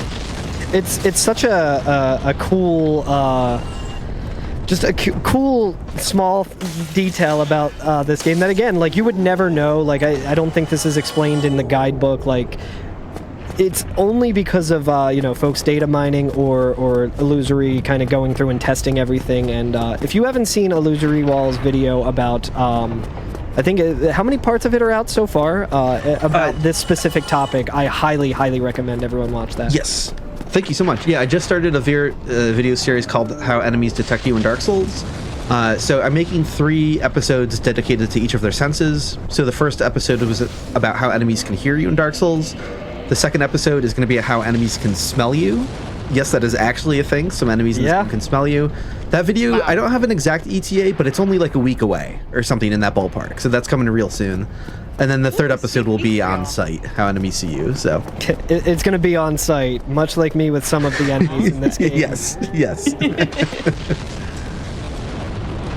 But yeah, Very just cool. Also, real quick, I wanted to mention that Carl has done some Dark Soulsing on this channel before. So if y'all want to see more Dark Souls after this, you can queue up Illusory Walls video. You can queue up Carl's run from PAX a couple months ago, or the Disability and Neurodivergence special. I know we talked about ADHD earlier, so lots more to watch from all these folks. It's also it's funny because now on the internet I'm kind of known as like a Dark Souls speedrunner, a Dark Souls guy, and Illusory is as well. But funny enough, he and I did not become friends through Dark Souls. We became friends through like the retro game music scene through like mutual friends that we have in that world, and then it wasn't until like several years into our friendship that I had found out that he was actually like such an important member of the Souls community. I was like, oh wow, that's and I was also kind of like, that makes a lot of sense with him. That didn't surprise you. I passed. Yeah, no, it's great. Yeah, Carl's an old friend from the video game music community. So kind of like a small world type of thing where it's like, oh hey, we're both doing Dark Souls stuff now too. It's great. Yeah, a very small world, and somehow it all revolves around Dark Souls. Yes. Okay, it doesn't look like he really has anything too useful. Another one of those merchants. A lot of the merchants do move to Firelink Shrine, which is really, really helpful. That was not the case with that guy there, but that is completely fine. No, but he is very interesting because he's not exactly standing on the ground. He floats slightly above the ground. Yes. And I don't know why they did that, besides probably just messed up his positioning. But it is very funny to just see him losing his mind, but floating slowly above the ground as he's going hollow. Yeah, I forgot about that. I believe Solaire actually floats a little bit too, but it's a lot harder to notice with him. With this guy, it's just like this is the floating guy. Like, I think my theory was they wanted to make them seem like, because all the player NPCs are kind of the same height, right? So they wanted to make them have some variability. You can't tell because of his fashionable hat at the moment, but he would be the exact same height as you. So I think they kind of cheat a little bit to maybe make him seem a little bit taller. That would make sense because they have very intimidating armor as well, because they're usually in very, very heavy, dark armor to be scary. Like I think here's this armored guy, he's stuck in this tower and is basically gone insane, is like, but look, he's so intimidating and it can happen to him still is part of it. So making him seem a little bit taller and stouter is maybe a little part of his character design, but it's not like they're going to put that in the data anywhere and say, well, we moved this guy up because we want him to look a little taller. So it's kind of just guess, but I like that. I love that theory. Here's another remastered difference. On the remastered, you want to go to the left side of the arena to have the rubble block the iron golem there, and in Prepare to Die edition, you want to go on the right side. Okay, so it's as a Prepare to Die edition runner, I will typically just go to the right side there and get absolutely decimated. I'm like, all right, I'm playing Remastered. Just a weird little collision thing, maybe tied to FPS, because Prepare to Die edition is 30 FPS and Remastered is 60. I should actually test that on Nintendo Switch and see if that has anything to do with it. Yeah, that'd be cool to see. Yeah. Iron Golem is also another one of those scripted deaths. Carl, he turned too much for when Carl was hitting him below the knees, but you want to do 400 damage below his knees to be able to stagger him, and then 200 more damage and he'll fall off. Fun thing, if you don't get the correct animation to play when he falls off, he doesn't actually die. Yeah. Yes. So sometimes you get him to fall and hit what you would think would be a kill plane, and he's still alive. That's wild. That is quite the way to dodge death. Just don't look like you did. There's another thing that I think Illusory is going to bring up that is I think more common in Remastered. But before getting to that, I want to talk about another chest that's kind of the furthest away on a path is the one down that way. We're going to save that for later, so that's kind of my guess for where the Lord Vessel is, because that would be very funny. I call that the Walk of Shame. chest, because if you go there thinking that it's going to be the Lord Vessel, you'll probably have to walk back. But that's on our way to an area that we need the Lord Vessel in order to get to that area up there, where there are a lot more checks. So I always, it's kind of, again, the risk reward of, is it worth going and checking that before checking all these other ones? But we'll just do that one after all the other checks here. But Iron Golem also has a weird quirk where there's like an invisible wall to prevent him from falling in part of the arena, and in Remastered it's a lot easier to get him to fall on top of that. So you knock him over and then he just floats like 10 or 15 feet above you. Yes. Yeah. So what's different with the Iron Golem and like the Taurus Demon is like the Taurus Demon's arena is completely open and he can just fall off the arena. What they did with Iron Golem was a little bit different, where his arena is wrapped with collision that does prevent him from just falling off normally. Like if you take control of him using debug controls, you can't just walk off the arena. It's specifically the animation where he gets knocked down, where I don't know how it's set in the animation data exactly, but there's some instruction in there saying like, okay, those collisions don't apply to him anymore. So they very tightly scripted it to say, hey, when he's knocked down, that's when he could potentially fall out of the arena. So it was a super intentional thing to do. But because of that, because it's a thing that like turns on and off depending on like what animation he's in, like maybe he doesn't completely fall out of the arena, but he's like clipped into that invisible wall. So then like it turns back on in such a way where like it teleports him to the top of the invisible wall. So when you're trying to, this is all to say, when you're trying to knock him off the arena, sometimes he glitches out and like floats in the air, and it looks really funny. So yeah, it's not great when you're on like a trying to speedrun or something, but it is very funny when it does happen. So I was able to kind of pull up, I don't think we were talking about this on stream. I think we might have been talking about it in the green room before we came on, but that is a jump there that is pretty difficult to actually pull off, and it is one that I fail quite a bit. And we were kind of just talking about the speedrunner thing of not knowing how to do things in the intended way because you're so used to just doing it the speedrun way, where I would just fail that jump over and over again sometimes. And then I believe it was speedrunner buddy Ductual who saw me doing that was like, yeah, usually if I fail that once, I just do like the intended strat. And I was like, that's awesome. I don't know what the intended strat is. So luckily I didn't have to show off the intended strat there, but we will rest at this bonfire. This does become a warpable one later, and it prevents a little bit of backtracking here. I don't think this is a key item usually, but we're going to also just do a little bit of a glitch here. We're going to jump from here and quit out. If someone wants to kind of try and explain what's going on here to get rid of this statue. Yeah, so I'd have to double check exactly because that might work a little bit differently. But basically, the animation of your character standing up when you first load into the game, that has 100 object damage tied to it, which is higher than anything you can do otherwise with the player character. So there are certain places in the game, like walls that break open with boulders, or even just like pillars in the Undead Parish Church. Like if you stand up right next to them after quitting and reloading, they just shatter.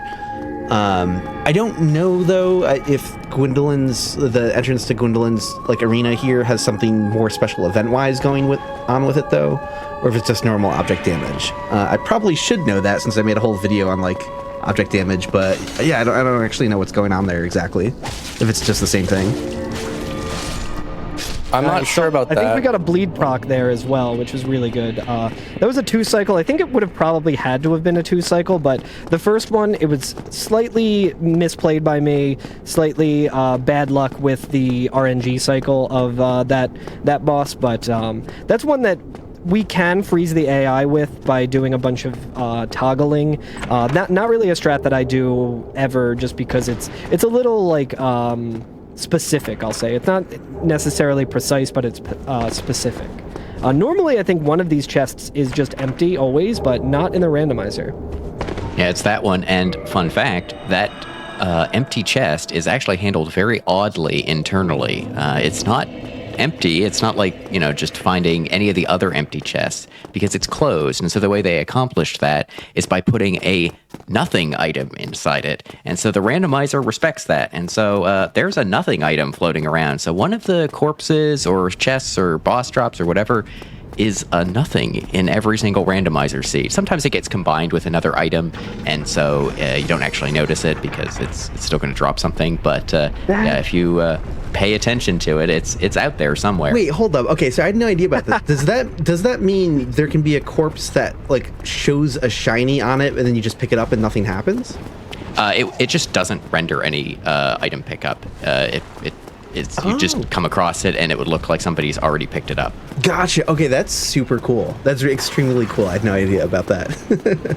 Yeah, that's one of those cool randomizer things where you're like, wait, did I already loot this item, or what's going on here? When I was initially developing this, I didn't really understand how the game recorded what items you picked up. I didn't this was way back before we really fully understood a lot of stuff about the game. And so I kind of messed it up at some point, and I was going through and testing, and I had picked up one piece of an armor set, and then I went somewhere else where the other pieces of the armor set were supposed to be, according to my cheat sheet, and it wasn't there. And I had to go did I already come here and pick this up? Surely not. And so that led to me figuring out, this is actually important. I have to give these things different flags to indicate that they've been picked up. Otherwise, this just isn't going to work. So yeah, really kind of niche stuff when it comes to figuring out how the specifics of the game work when you make something like this. That's so That's cool. super cool. I think that getting shot by that archer is the exact same thing that happened to me, I believe, the last time I was on GDQ. Yeah, that guy, he got me in my most recent runs as well. Yeah, I don't know. I usually have no troubles. The archers don't really intimidate me anymore. Mm-hmm. But I still yeah, the one on the left winds up hitting me in the back more often now, and I used to swear I didn't ever have trouble with that. But I mean, even if he hits me once, I'm fine. But it's always damn it. I'm gonna double check and just make sure I did in fact rest here, just because I don't trust myself particularly well, and it would be very foolish if I use the homeward bone and have to bring that elevator back down again. But we're just going to be doing some of these checks here. Again, this is a pretty high density level of checks. There's a lot of treasure chests here. Now we do have the Ring of Fog, which unfortunately these enemies hear us. So it's much better to have the as you can tell, because you get a weird confidence when you're this leveled up, where you're I don't really need to heal. I don't really need to. I can just kind of tank through all the damage, and these enemies will kind of just whittle you down. But yeah, we got a couple of chests coming up here. It's also the speedrunner desire to not fight any enemies and just run past them, and then you get into scrambles like this. But I think I forget the lore of these guys, if they're even actually They are corporeal. Yes, they are. They are not strong defender of the Silver Knights not being part of the illusion. It's an interesting common sort of misconception, because when you plunge Anne Orlando into darkness and first walk back into the main hall, there is one Silver Knight archer that disappears. So you could be oh, the archers are gone, they're part of the illusion. But actually the rest in the level remain. And also in the lore specifically, though, there's some comment, I forget if it's on the Silver Knight shield or some of the Silver Knight gear, but it talks about how they stayed, quote unquote, stayed behind to protect the illusion. So it's yeah, they are the one part of Anne Orlando that's still real, which is pretty cool. That attack always throws me off. It's slightly delayed. It's Elden Ring levels of delay in Dark Souls, so that one usually gets me. We'll just heal up again. We gotta respect these enemies, that's the problem. Okay, so I think that was the same delay one, but luckily I was able to do it. So I'm gonna do another little speedrun tech thing here that I did before, but I don't think explained, where we're just gonna stand equidistant from all of these items so that we can pick them all up in one go rather than having to move over to one. Right, so that's fun. It's also very strange pathing here around here, just because trying to optimize which direction we're going in each time.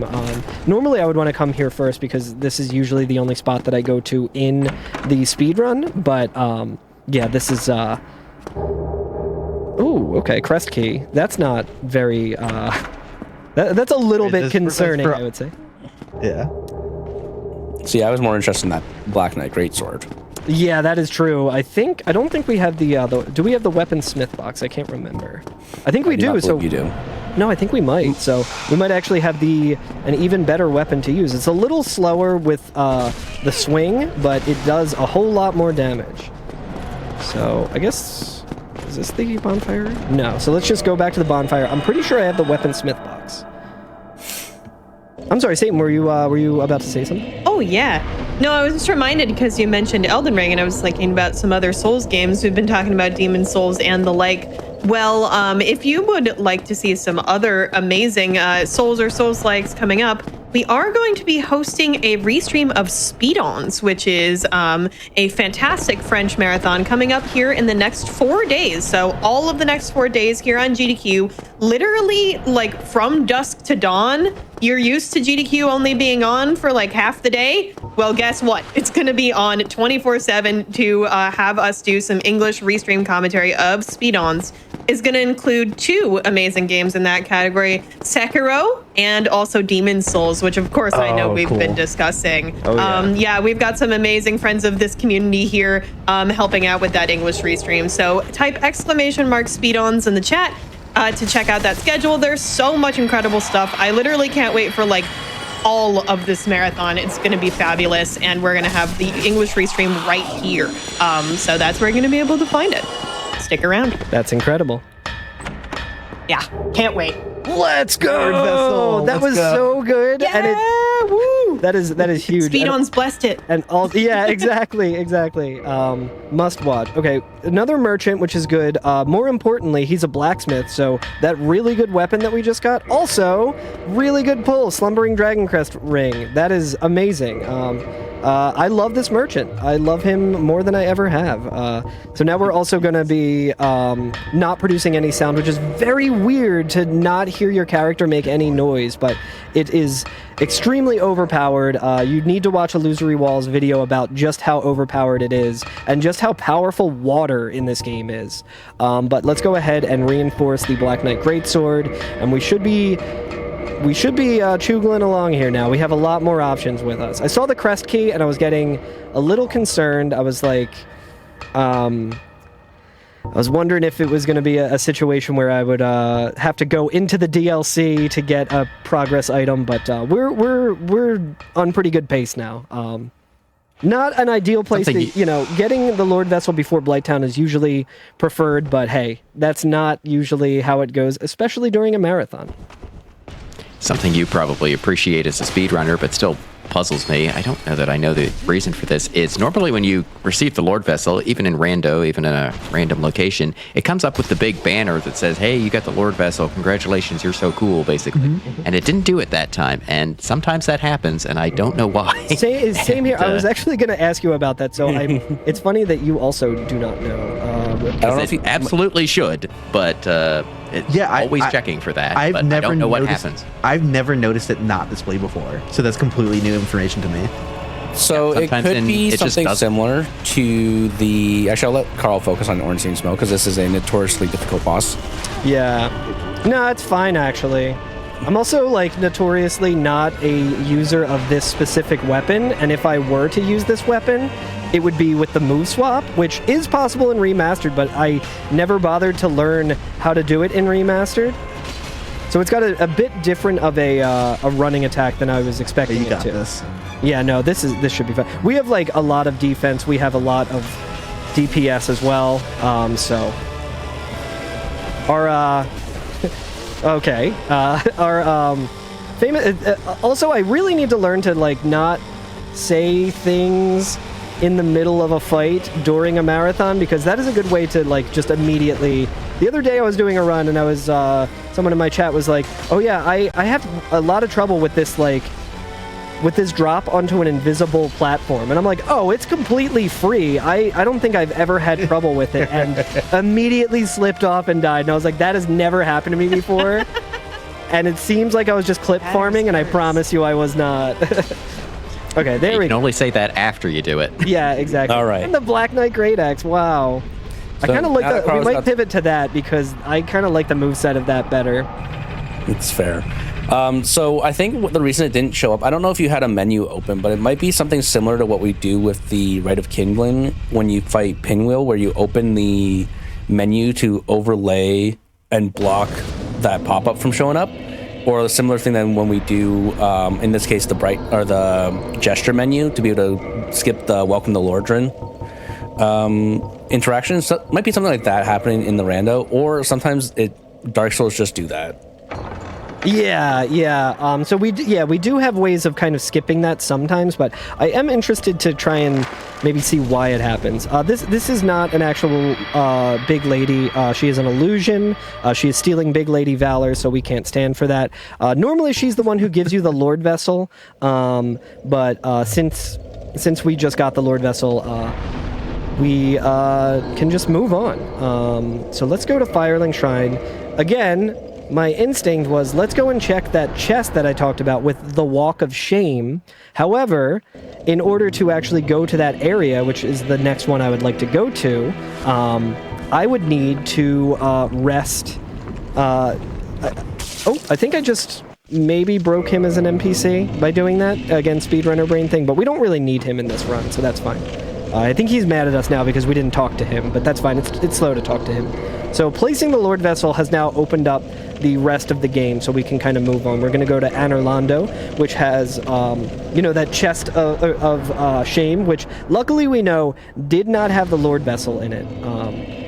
So here's what I'm going to say this out loud because I know I will forget otherwise. What I would like to do is I'm going to go to Anorlando. We're going to do all the checks there. We're going to kill Seath the Scaleless, and then we're going to go to the depths. Because we can still kill Capra Demon and we can kill Gaping Dragon and we can, get all the checks there because we do have our access to the depths. And a lot of times I like to think about getting an item and being like, okay, this is Hot Pocket telling me that I should go there next because clearly the key to the depths being this early in the game is evidence that I should go there. I don't think I have the basement key. I would imagine that would come up on the... Yeah, I don't remember you getting it. Yeah, I don't think... Yeah, so it would be out of logic, but I see the key to the depths. I'm like, Hot Pocket wants me to go to the depths. It's of course, has nothing to do with that. That's not how... I have two works. rando facts. Two rando please. facts. So in the initial version of the rando, you would be more correct in thinking that finding a key like that means that it kind of wants you to go in that direction. Because initially I sort of used this kind of complicated algorithm to try to place the keys. It's not that complicated, but it's too complicated to explain it in 20 seconds. And that tended to prioritize putting keys earlier in the game. And so people were like, I'm getting all these keys really early. But what that meant is that if you found one of these keys, it was highly likely, and you hadn't found other keys, it was highly likely that it wanted you to use that key to go to where all the keys actually were. And then I eventually said, well, the key distribution is kind of skewed here, and the game is not actually that complicated in terms of how difficult it is to place the keys. So now it basically just guess and checks. It just tries over and over again. It usually takes 4 or 5 Hot tries Pocket to place all the keys. I don't mean to interrupt this very interesting thing, but I got some questions. I gotta here. go. Non-randomized broken pendant. Let's go. That is the classic vanilla location. Is this even randomized? Also not super encouraging that I have access to the DLC and the crest key and dying here after not taking the... Okay, we're going to go to Gaping Dragon really quick because we're going to have I was gonna say that's a sign. That is Hot Pocket telling me to go to the DLC. Okay, so real quick, let's do... I want to go to Undead Parish first. I think I want to pivot to the Black Knight Great Axe, which I will need to level up. And since Andre is right here, we can do that. And then I'm trying to think of the fastest way to get. I think I would have to just warp to Firelink Shrine, which is fine. But I did see in chat earlier someone had mentioned being surprised that Ornstein and Smo are bleedable bosses, and just using a bigger weapon. That was mostly just because I was like, you know what? I would like to switch it up a little bit. I've been using this same weapon, the same overpowered weapon for the entire seed. So, you know, probably good to use something else here. We didn't really get too much, magic, which is usually the most overpowered you can be, but that's fine. We'll go with melee. I feel like a lot of times that's kind of how the randomizer seems to work. It's like you don't get like both really good magic and a really good weapon. It's kind of one or the other. It's interesting how it works out that way. My second randomizer fun fact is Guinevere, who normally gives the Lord Vessel, is not a key check in Rando. That key is moved to ONS. And the reason for that is, unfortunately, shame on them, the developers of this game did not anticipate somebody making a randomizer for it. Yeah, how can they? So when Guinevere tries to decide if she's going to give you her item or not, she does not check to see if she's given you the item she's about to give. She checks if she's given you the Lord Vessel. So if you have the Lord Vessel in your inventory, which you generally do in Rando, because that would be, you know, after you would normally get it. So she just won't give the item at all. And so if there was a key there, you wouldn't be able to receive it, and you might soft lock. So that key has to get moved to the ONS drop instead to get around that. And I think I added some logic so that if it is the Lord Vessel, it still goes there, but I don't remember. Anyway, but yeah, there's a couple other items in the game like that. The White Sign Soapstone works like that, and so that I just left vanilla always. That's why I've noticed that in the randomizer that the White Sign Soapstone wasn't randomized, and I sort of had a feeling. I'm like, oh yeah, there's probably a reason for that, but I had no idea why. So it's also so if people are playing this with co-op or if something like that, again, don't take mods online, but if you're using seamless co-op or something like that, you can play with a friend. Then if you do need the soapstone for a particular reason, it's always there. So it's kind of as a 1-2, so that it fixes a bug, but it's also maybe helpful in some cases. Should point out that while we were talking to you, Carl did a funny thing here where climbing that ladder up above, but then immediately like pulling left allowed him to get out of bounds and go sort of topside, like above the aqueduct tunnel to like an out of bounds location that allows you to drop here. So good way of skipping the Undead Berg to get to the lower Undead Berg. It's another key item, that's great. And you can see that the dogs were not an issue in that fight. I also picked up some alluring skulls because I had a feeling that I might be able to use an alluring skull to get the dogs to not attack me. Do you have anything to add about that, Illusory? Yeah, you can't unfortunately distract the dogs with the alluring skulls. So something kind of weird that we discovered, a bit of like obscure content, is that so there is a spell for distracting enemies, Oral Decoy, and it works on a lot more enemy types. And so that can distract Capra Demon and the dogs. I always thought it was a bit funny that the Alluring Skulls didn't also work.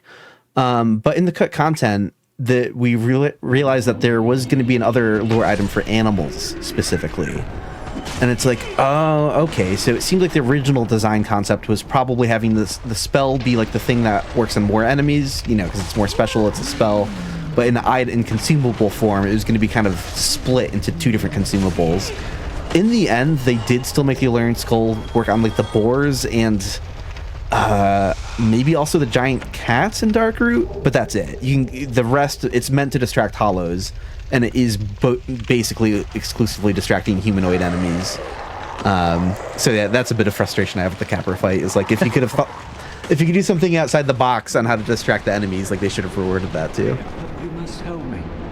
So fun thing about the NPC that I just rescued there, he becomes a merchant that goes back to Firelink Shrine, and sometimes like with the merchant that ends up down in Blighttown, if you're a part of the Covenant. That guy, you have to like talk to him and like kind of get rid of his dialogue. I'm also kind of just turned around here. Let me just try and see where I'm actually going. Okay, I see where I am. Again, speedrunner thing of like only knowing the shortcuts and then getting thrown off when having to actually kind of go through the area a little more intended. that guy, you don't even really need to talk to him at all. You just need to free him from that barrel. So the speedrun tech is to just throw a firebomb at him. Apparently he likes it. He is a pyromancer, so I guess that kind of makes sense. Yeah, It does deal like a little bit of damage to him, but not enough to kill him. I think this is a check as well, right? Correct. Yeah. I was gonna say, yeah, NPCs in Dark Souls 1 aggro based purely on damage, and it's a percentage of their HP. If they lose more than 10% of their HP, they become aggroed, which has some pretty funny implications, because like a left-handed bare-fisted punch always does 1 damage, and someone like Andre has a little over 1,000 HP, so you'd have to punch him over 100 times to aggro him. So you could just punch him dozens of times with your left hand, and like he won't aggro. He won't get mad. That's wild. I realized that I had Blighttown key there, and I just wanted to open that door because I like never open that door. There's not really any key items up there on that side of Blighttown, so we don't have to go there in race mode. So I also love the weird filter that Blighttown puts over when that when you open the door. Area color filter, yeah. Okay, so if we can hit his weird little head there. Oh, I was wondering if the rings here would actually would help me to not be seen by the channeler, but that does not appear. Ooh, to be you know, the case. I was gonna say I hadn't tested, since I haven't gotten to the site video yet. I actually hadn't tested the impact, but yeah, they can see, channelers can see ridiculously far, so it doesn't surprise me that even with the Ring of Fog. I mean, I don't know though. That's interesting. I'll have to double check the exact numbers involved. But yeah, channelers have huge eye distance. Does the eye distance sort of correlate to their designs at all? Their like creature designs, or is it kind of just like they get the senses they get? Yeah, it's basically it doesn't really correspond to the creature designs in any like intuitive way. Yeah, it's kind of like however the developers just kind of felt like, oh, because this enemy can snipe you with a spell from far away, that's why we're gonna let this one see really far away. Yeah, like Vibes. It's vibes. Yeah, when you look at how like enemies detect you, it's almost always gameplay reasons first, not really suiting like, oh, this character, because again they have like a smell parameter as well, and that's one parameter that's clearly not based on like, oh, how well could this enemy smell, and that's them just like trying There's to no have enemy with a big old nose. Exactly. There should be. Oh man, there really should. The dogs in the game can't smell, for example, and it's like, okay, that's the one enemy that you thought you would expect to be able to do that. So absolutely. Yeah, for sure. All right, since we're coming up on these hollows again, I will be popping as much humanity as I can. If I can do the very simple glitch that's like a timing thing. Sometimes I get it like no problem, then other times I get into like a routine of being like, well, I will never be able to do this again. I'm just stuck here trying it over and over again forever. Also, I want to point out that the reason I got hit by the boar earlier, other than being bad at the video game, is because the boar couldn't see or hear me, so it didn't aggro on me until I got way closer than I'm used to. So my main method of like rolling through him like that was completely thrown off, because instead of doing his little like, you know, like rub his foot twice thing, he's really trying to show off. Instead of doing that, he just that's absolutely a concern. Yeah, like stealth is more often a help than a hindrance, but every now and again an enemy attacking you when you're closer to them is actually a problem.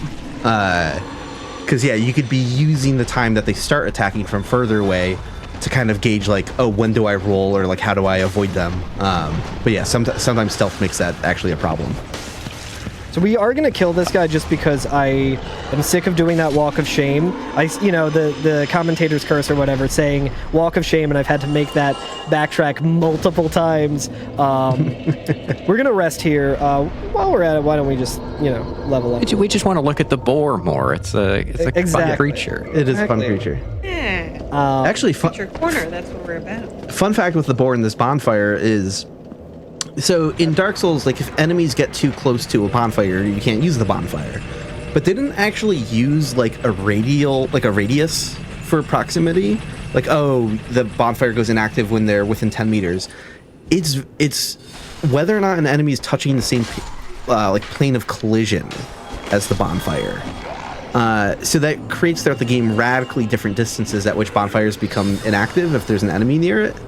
And Duke's Archives entrance is a really good example of that, because if you don't kill the boars, even if you like quit and reload and send them back to their starting positions, even the one closer to the bonfire, like you would assume you'd be far enough from the bonfire for it to not be an issue, but that's not the case. Like even in the starting position, that counts as like the same piece of ground as the bonfire or whatever, and it becomes unusable.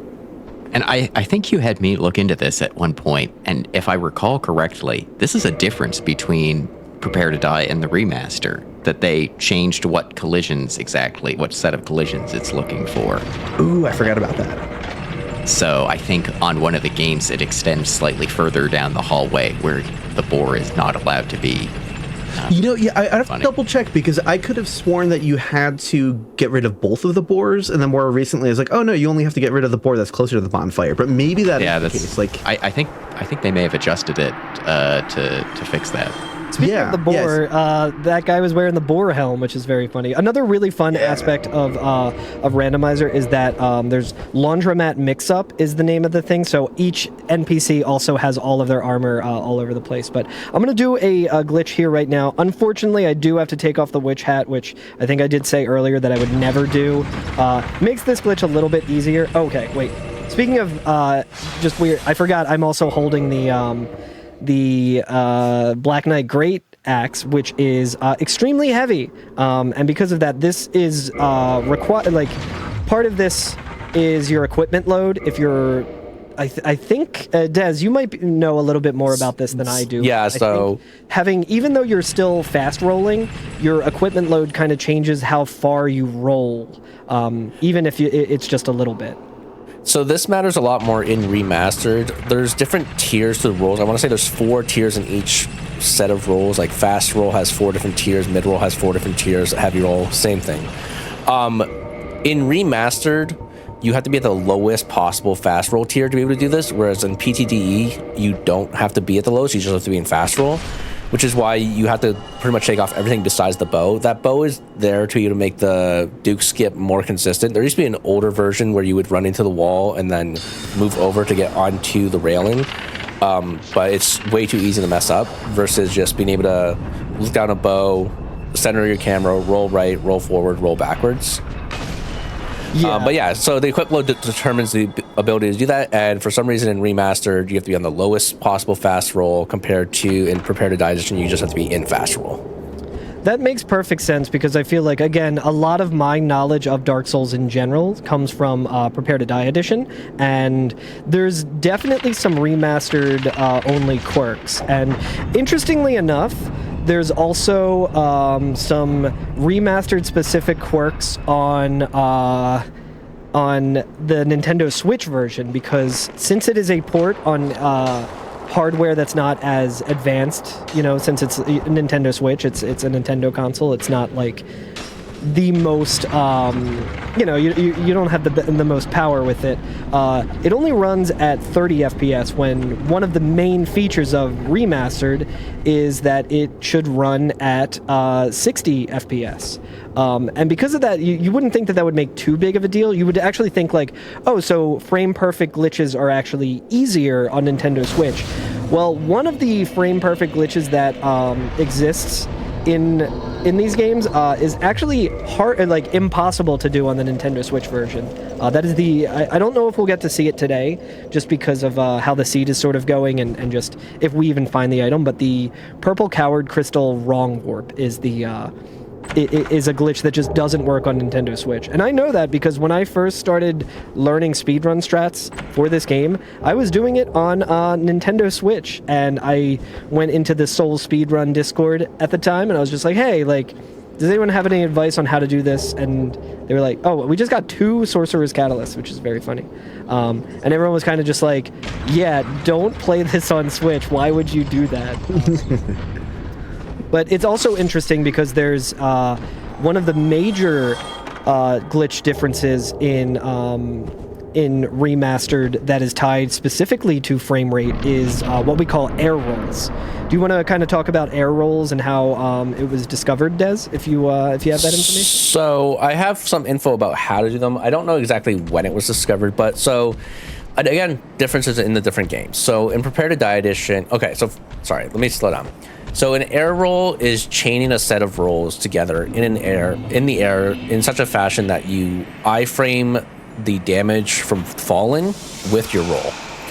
And in Remastered, this happens when you have your equip load between 25 and 29% ish. It's like a bit more, but if you have your equip load between 25% and 29%, you can chain rolls in the air. However, in Prepare to Die Edition, and I have the actual number right here, it's 25.000088% is what you need it to be. And the only way that works is with floating point errors, which is a lot of computer science stuff. Basically, the number magic. 1.3 is not 1.3, is how it works. It's like 1.29888 something. So there's, in Prepare to Die Edition, they have to have very specific air roll setups compared to in Remastered, where you just have to be putting a larger range. And it led to the community kind of just calling the air rolls in Prepare to Die Edition air rolls, and in Remastered they got called meme rolls just because of how much easier it is to do. But they were discovered in Remastered first, which makes more sense because of how much larger range there was, and then they were finally able to bring it into Prepare to Die Edition by figuring out the exact setup. Yeah, and to get the exact setup that you need in Prepare to Die Edition for that, you also need to have a specific armor set. I believe it's the Pyromancer set, just because of the way that like the floating point integers work with that equipment load on that specific thing. A lot of much smarter people than me have kind of explained that. Whoops, I meant to do this. Speaking of being smart. Okay, there we go. Oh, nice. Got the bomb throw. Yeah, that's great. Seath writhes here a bit when you break the crystal. So doing it with a ranged attack gives you a little. It's in here. Yeah. Okay, so we got a decent amount of curse resistance, which is the main fear in this fight, because he has these crystals which can build up curse and just kill you immediately. But that is good. We got him down as well. Basement key. Okay, guys, now we can go to the depths. So there's still another check here that we can do. I think I got... there's actually a couple of checks that we can do here. I think we got most of the chest. I think we just need the Avalon and the one up in Seath's room. The original mini boss version of Thief. We did the Duke skip there with the bow to avoid like the prison break section of the run. So there's two other chests over here that I kind of wait. You see this one that is kind of notorious, kind of on top of that bookshelf there. I'm going to show everyone a very easy way to do it. And I think there's another one either on the third floor above that, like where the Avalon is, or maybe it's just right at the second. I forget specifically, but... Yeah, as soon as you said Avalon, I was like, oh, wait, I can't wait to see like the easy way to get it, because that's fun. Yeah, a lot of people, the way you would normally get it is you'd turn one of the rotating staircases and like walk off while it's rotating, which is, you know, these games aren't exactly platformers, and that sucks completely. The momentum is really difficult as well, and yeah, to wrangle the momentum is just like nonsense. Like, but there's and this isn't even a speed run thing. This is something that once Carl shows it off, as long as you do it correctly, you will 100% be able to do it yourself. It's completely you understand free. How to use the left analog stick. Yes. The scariest thing about it is literally just the enemies that are around here, because they, as you saw earlier when it was one of the like kind of rare deaths that we had in this run, these enemies do a lot of damage. They're like crystal buffed enemies, and you know, they can shoot range, they can get a headshot on you, and the strat that I'm going to show off, I will also be, let me see, how do we even get up there from here? Let me see. Again, speedrunner thing of like the cat. While you do this, I did a live fact check, and the channelers in here have a eye distance of 40 meters, and the 2 channelers elsewhere in the game have 200 meters. 200. So, That explains why. Even with stealth, that's why you can be seen really far into the Gaping Dragon's room. That makes sense. Okay, so I think this is where another one of the chests is, if I'm remembering correctly. Not this side or over this way. Yeah, I always get confused about these checks because there are quite a few chests, and I don't usually get seeds where I have to come to all of these ones, so I think it might... Oh, you know what? I think I have to move this along. I think it's on the lower floor here. Yeah, correct. And I'm always like, no, there's got to be one other chest here. So yeah, normally, like Illusory was saying, you would try and walk off while that's spinning like that and land and hell there. no. But I'm never doing that again. Don't do that. Okay, I am like 3 for 3 on this side. on the spot for the chest. Yeah, you'd think I'd know by now, but I forget this one all the time, Yeah, I just always look for it when I'm on the staircase spinning. I'm like, there's the chest. yeah. It makes complete sense once you like are starting to do it. So what I'm gonna do here is I'm just standing right here, and the game doesn't see this platform that I'm on as like solid ground. So what we're gonna do is, our position is still stored at the very end of this. We're just gonna hang out here. We're just gonna wait until it locks into place, going the other way. You can see that enemy is doing a whole lot of damage. I'm just gonna quit out. So now that that staircase is in the correct position over there, and if we look down here, we can just walk off. And you have a free avalanche. And for anybody trying it themselves, don't slow walk off. Yeah, do not slow walk off. A little spring in your step. You'll fall, but yeah. There you go. Heal your And doll. especially if you have these stealth items, those archers won't shoot you. But if you don't, you better be quick about it, because they will absolutely start peppering you with arrows, and they don't mess around. Oh yeah.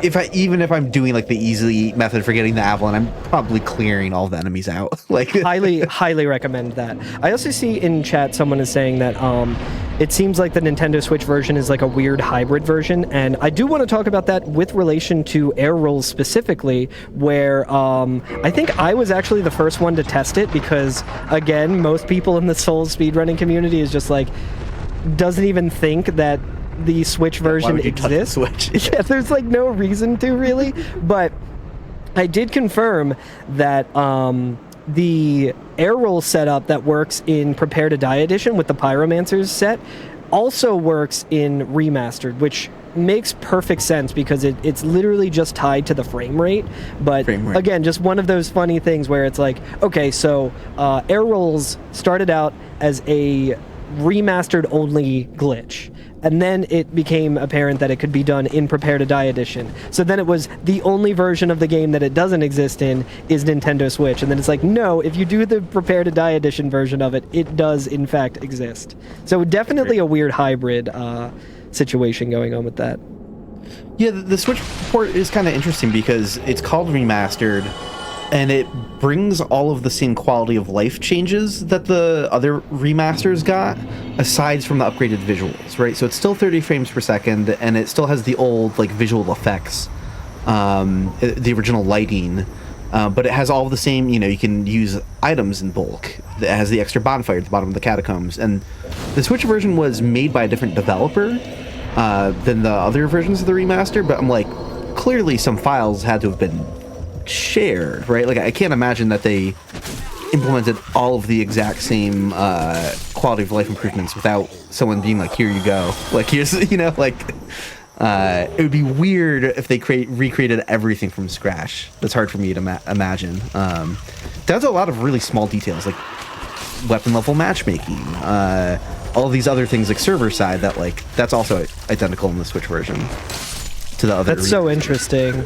Also, I'm just like kind of aghast at how many of the carvings that we got in the past like 5 minutes. I was just thinking that. Those are DLC items that are mainly for PvP. You drop them on the ground and an NPC will say like "thank you" or "very good." Whoa.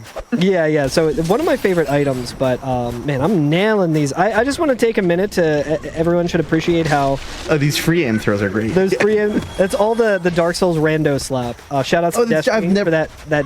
I've never made that jump in a bunch of times. Okay, Wow. we got Wow. plenty of options now. We got plenty of options. Hell yeah. That is what we call annex key skip, where also these guys will toxic me if I kill them near them. Unless I'm trying to explain that they do that, and then somehow I don't get toxic because I'm not close enough. Reverse psychology. Yeah, exactly. Yeah, go ahead, toxic me. I dare you. Okay, that's not a problem because we do have the the glitched amount of divine blessings. So usually I try and avoid them. If you're trying to get around that and you don't have like divine blessings or something that can heal toxic, it's really easy to kind of just if you backstab them and then like roll away. When they die, they will be out of range. So not just like there where he obviously fell off of a cliff, but that's a good way to. It delays his like explosion long enough to do that. Okay, so let's see. That's an item that we already have. That might have actually been the ivory talisman because we have a glitched amount of weight on that. So when we try and pick it up, it just renders as a dropped item. Okay, so something I was going to flag for go ahead. people who might be a little confused, us freaking out about the purple coward's crystal. That's because that's an item that you use to do a glitch, and on this randomizer setting, it's not considered a key. It's in Carl's key tracker because it's pretty important if you know how to do the glitch. But it's not considered a key at all. That check was not a key check, and so that item could have been basically anywhere in the game. And so just finding it purely by happenstance is a pretty great thing to have happen. So, yeah. Yeah, so I also want to shout out once again Regal. Actually, wait, there's I'm forgetting some of the pathing that I need to do here. There's still another check. So we're going to just go back to the start of this area. And there's a couple more checks in a notorious area casually where we got to go into like the sewers below the painted world where there's a lot of bone wheels, and you might have experienced the bone wheels down there and felt like they kind of had an unfair advantage. Like no matter what, they could always just kind of sense where you were. I'm not going to have that same problem because I have the best ring in the game for that specific thing. And you might be thinking, oh yeah, they won't be able to see you because of the Ring of Fog. It's not the Ring of Fog. Do you want to speak on this a little bit, Illusory? Because it's outstanding. It's so strange and so funny. So my most recent video talked about how enemies can hear you in Dark Souls, and there's a very funny glitch that we didn't know about until I started researching for the video, which is that water is supposed to make all of your sounds 3 times louder, but they accidentally applied the calculation twice, so all of your sounds are 9 times louder. And when you're talking about sound volumes in terms of radius, we're talking about like rolling in heavy armor will engulf an entire map of the game. It is ridiculous. It just so happens that like most bodies of water are surrounded by enemies that like might only turn to face sounds. So there's reasons why it doesn't always result like in all of the enemies in the level starting to walk towards you. Thankfully here in the basement of the painted world, the bone wheels do only turn to face sounds, but that is the thing that could help, like while you're like tiptoeing around the basement, like, even if you're just like slow walking and you're thinking like, oh, that's gonna make me quiet enough. It's like, no, if you're not using the Slumbering Dragon Crest ring, those sounds can be heard from pretty dang far. So yeah, the water makes you stupidly loud in this game in a way that people didn't realize before. It is fascinating and just so funny that, again, it's like, if you thought that the Bone Wheels had an unfair advantage down there and they were extra aggressive and extra, like, unfair, you were 100% right. This is the validating moment that you've been waiting for. And it's especially bad at the bottom of the catacombs, because the bottom level of the catacombs has water as well. There's, like, tons of puddles down there. And those bone wheels do walk towards sounds. So you could be, and it's like, some of those bone wheels are pretty dang far away. Like the bottom of the level is like actually kind of long distance wise, but like you just walk around in some of the puddles and all of the bone wheels start walking towards you instantly. And it's like, oh no, like I thought some of the bone wheels were like seeing you from far away and starting to like slow walk towards you because they saw you. But it's like, no, they're just investigating because they heard your loud splashing sounds. It's very funny. Okay, so here is some just extended geometry that's invisible that makes it very easy to just go right through the painted world and get to the Priscilla boss fight. That is the one that a viewer in my chat was like, oh, I have some trouble with this. I'm like, really? I've never heard of anyone having trouble with that. And then immediately I died. Like, first time that's ever happened to me. Just slipped off and died. Like, it's surprisingly difficult, but it is also pretty free. I wonder again if maybe that's easier in Prepare to Die edition, because again, back in the day on PS3, might like be, I think it might be. I did it all the time.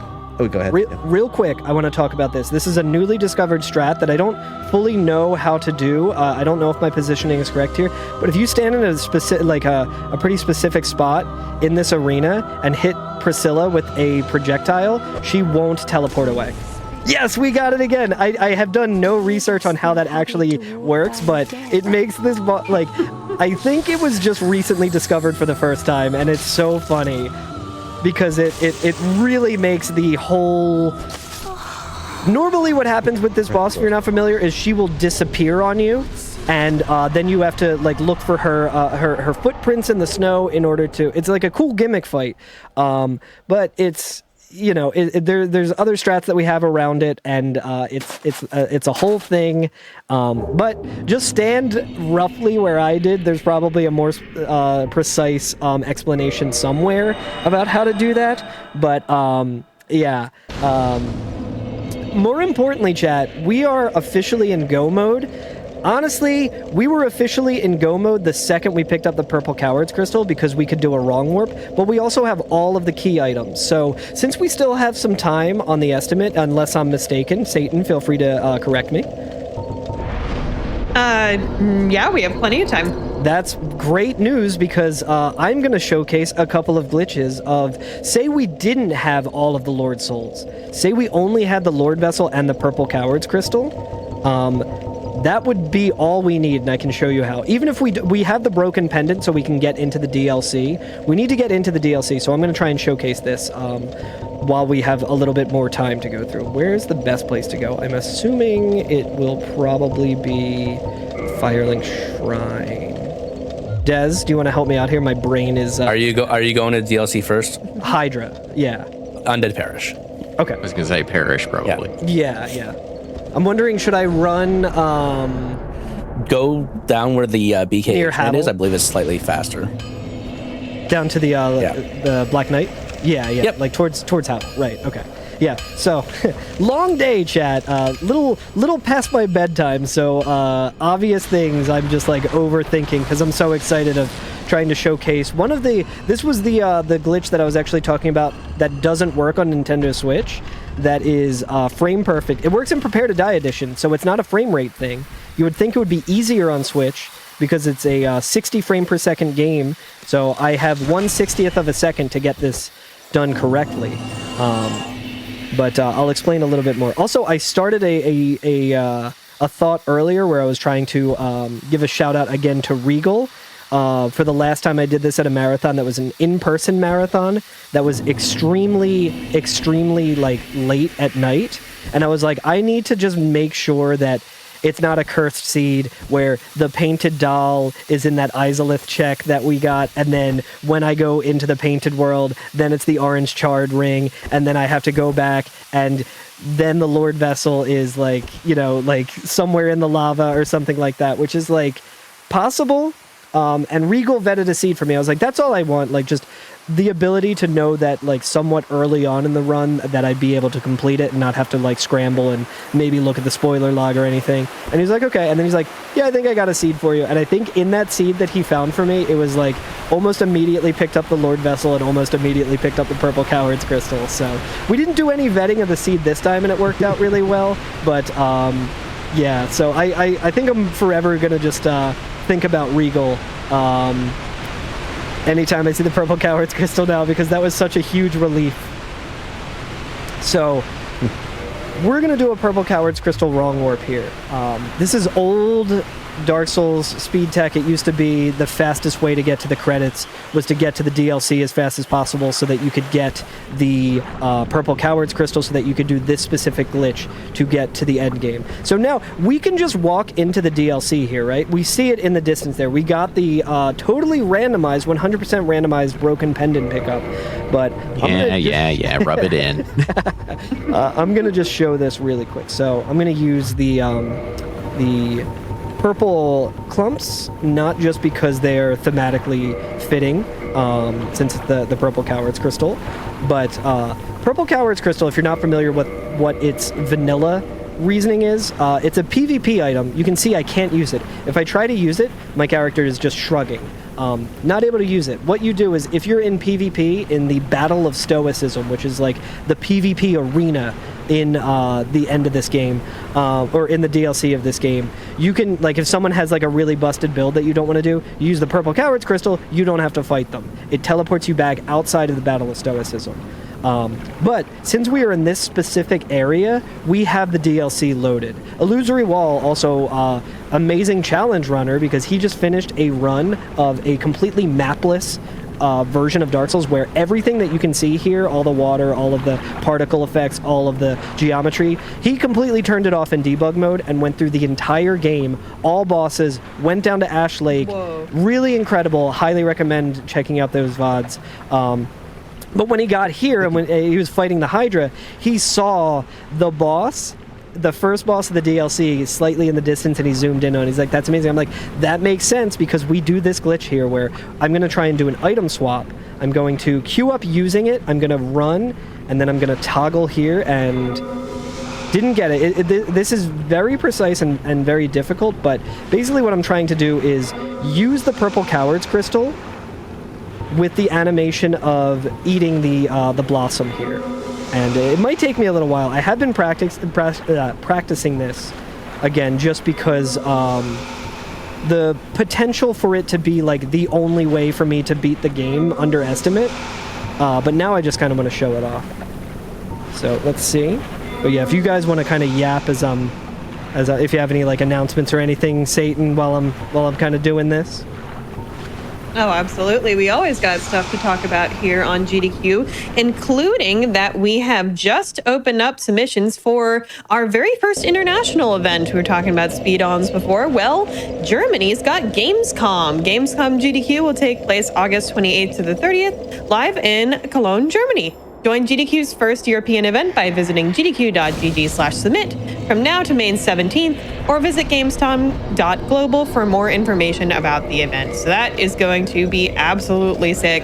Love that we are literally going and saying hello from Germany. I didn't even think of that. That's I know, so right? good. No, isn't that awesome? That's wonderful. I'm so excited to see what they cook up for that event. It's gonna be unbelievable. So much fun. The event itself is, as just mentioned, going to be in late August. So get very hyped for that. And I also wanted to ask all of you, besides the original Dark Souls, which non-Dark Souls game do y'all think is your favorite? Non-Dark Souls game. That's an interesting question. Also, Satan, that was perfect, exactly how we scripted it, because the second after I had it kicked over to you, because I thought I would need some vamping, immediately got the glitch. We used the purple coward's crystal. It warped us into the DLC. We're behind Artorias' arena, so we can't backtrack. There's no way to go through the fog wall there. But we unlocked that bonfire, which we can warp to, which is what I'm going to do in the next part of it. I also just kind of want to check what these merchants have while we do it. But yeah, if one of you guys wants to answer the non-Souls question. Let's see. Well, I'm assuming they were asking like other potential Souls games that aren't Dark Souls 1 in particular. Yes, correct. So I might have to go with Demon Souls. It's very dated mechanically. It's like a much simpler game, but the vibes of Demon Souls are so immaculate. Some of like the best NPC encounters, just a lot of the concepts like were just so cool. There's later Souls games where like you might be able to be summoned into a boss fight to help with the boss, and Demon Souls was like no, you can just straight up be the boss in someone else's game. Just like a wild design choice, because you could throw the fight, you know, like you could make someone's boss fight really easy if you want. Like it made You could some make wild someone's design boss fight choices. miserable by using one of the in-game items that allows you to just completely break everyone's equipment. Yes, yeah. Like it's a very like busted game in a lot of ways, but like they just kind of like they went in with a lot of their greatest ideas right off the bat, and it's super cool. It has a version of Bed of Chaos that is slightly better than that fight. I would also say Demon Souls, mainly just because that is, and specifically the PlayStation 3 one, but mainly because that is Yes. the one that I had also speedrun. And before we get to Death's Chain and Hot Pocket's answer, I just made it to the end of the game. That is the homeward wrong warp. But we also have all of the items here to get into the the DLC or to the end game, intentionally. So I'm just going to showcase this while we can. To quickly explain what I did, I used, again, the Purple Coward Crystal to start warping me towards the Battle of Stoicism, and while I was able to do that, I also was able to queue up using a Homeward Bone, and that put the game in a unstable, position. Like, it didn't know where to put me, and as a soft lock, as a hard lock safety measure, if your character was ever, falling to their death over and over again, and that was the last location that they were in, if an area wasn't loaded, the game has set default locations where if your character is unstable, then it'll just warp you there. Luckily for us, it's past this door that we can't open without the 4 Lord Souls. So it works out really well for Soul speedrunners to be able to just warp in here if we want to. But since we're coming up onto Gwyn and he has a habit of killing me in marathons, we're also going to just open this door that we were just on the other side of by offering up the Lord Souls, and then we're going to make our run towards Gwyn. And it is tradition in the Souls speedrunning community to, when someone makes their way into the kiln of the first flame and is coming up on the final boss fight, to post a Frank or Z in chat. So if you'd like to do that, it would mean a lot to me. I know it would probably mean a lot to Des Chain as well, and just everyone who who has speedrun Dark Souls before. Oh yeah, Frank or Z, let's go. Oh yes.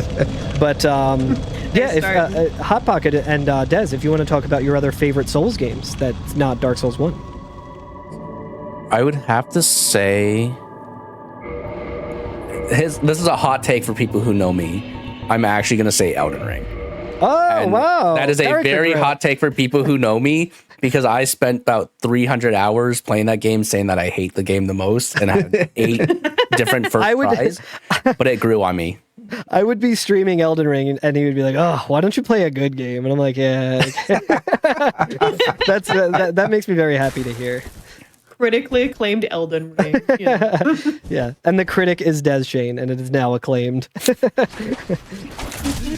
All right, that's the run killer. Luckily, we have enough defense that it doesn't matter. Also, I'm gonna remember that we can put on some actual healing items in case we need to. One nice thing about the Divine Blessing as well is that the healing animation is a lot faster than using the Estus. So fast. So we actually might be able to get some healing off for Gwyn. Yeah, they didn't expect you to get lots of these in a single playthrough, and even before duping glitches were figured out, back in the day, you could basically just save backups and trade them with friends online. So you could create a save backup, drop a couple for a friend, then they drop them back to you. You load your save before you pick them up, and you just out of nowhere, before you know it, both of you have 99. Okay, also I'm going to do a magic trick here real quick, chat. See this this Black Knight that just hit me with the Black Knight halberd? Now you see him? Now you see him? Now you don't. Now you don't. Because he just does not respawn if you quit out there. But before we go into the fight, I'm going to just do the normal fight. We're just going to parry. I'm going to check if I have a better shield. But Hot Pocket, yeah, do you want to speak on your favorite Souls game that's not Dark Souls 1? Sure. I haven't played nearly as many of these games as everybody else, so I can't say Elden Ring because I haven't played that yet. But I will say Bloodborne. I think that is a great game. I put it up there with Dark Souls 1. I just love the theming, the story. A lot of the boss fights are really great. And I had a unique experience where I did a bunch of the Chalice Dungeon stuff, did a bunch of data mining with the Chalice Dungeon stuff as well. But while I was doing, 20 or 30 hours of that, I was listening to a bunch of Lovecraft audiobooks. Oh, that's really cool. That was a great way fitting. to... Yeah, that's so fitting. Yeah, that's really cool. What a great way to play. It may look like I was vamping there, but I was really just trying to use the Night Shield because that is also an item that Regal hates from the slop. But that is simply too heavy for this fight, so wasn't able to do that. Oh, I keep two-handing as well, because two-handing is if you don't have enough strength to one-hand the weapon, you need to two-hand to oh, let's see. All right, we're gonna heal. No, we're not. We're gonna heal. No, we're not. Okay, that's again Gwyn killing me at GDQ. That's fine. A little too lost in the sauce. That's I think it's just tradition fine. At this point. Yeah, seriously, it's you know what, 2 for 2, or yeah. Gwyn's 2-0, but you know what? It's a best of 7 series, so I'm gonna come back and win, just like the Flyers are gonna do in their series that's happening right now. Totally gonna happen. But yeah, that's a really cool way to experience Bloodborne, is by also listening to Lovecraft. But yeah, I had heard that the Chalice Dungeons were inspired by one of his longer works, which was The Mound. And so I said, well, look, I haven't actually read that one. I don't know that I'm going to get a chance to.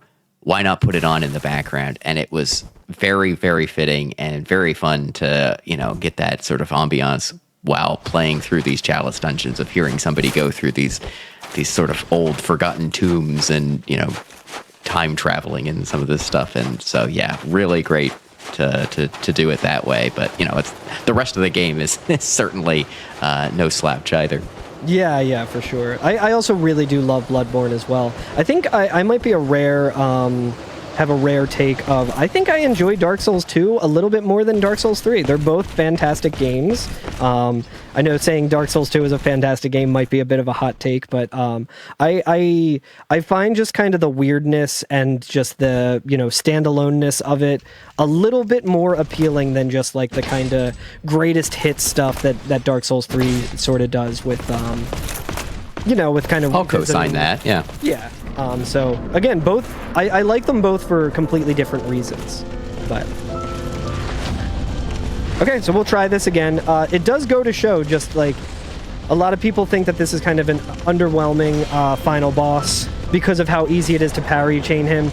Even when you're super powered up and super knowledgeable of the game and speedrun a bunch, he can still get you. The longer this fight goes on, the more dicey it gets, and he can be a very scary fight. And you can see here, I have a 100% physical reduction shield right now, and I'm still taking chip damage every time he does this fast attack, which is every time. So I do have to block that in order to do it, in order to parry him, but that's typically in a speedrun, we would also have the red tearstone ring, where we would be dealing a lot more damage, yikes. But we also take chip damage, so that is also killed runners at GDQ in the past, just having a little less HP than you're meant to. But but that's it. Which ending does chat want? The Dark Lord ending or the actually, you know what?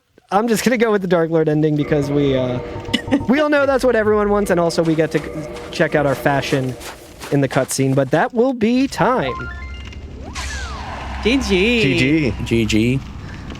Dark Lord ending is also done. a good ending because we get to see some weirdos on the way out. Yeah, it's so fitting. Yeah. It's so fitting. Oh, yeah. Hello, creatures. Yeah, but this was so much fun. We are here.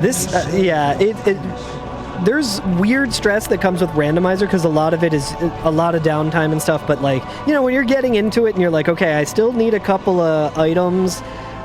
I'm getting, you know, like the key to the seal, which would mean I would have to go and do a bunch of checks in New Londo, or getting the crest key, which is like, yeah, the last item that we need could be on Manus, which is the hardest fight in the game, and it's very far away through very dangerous areas. So, not typically like marathon friendly, but I'm so glad that I got to do this, and that you know, the power of race mode and just knowing where all of the checks are that you want to prioritize ahead of time, so it's a little bit more marathon friendly. But I had a great time. I loved the excuse to talk for 2.5 hours with Des Chain and Hot Pocket and Illusory. Like, what an absolute joy. Thank you all so much for joining me on that.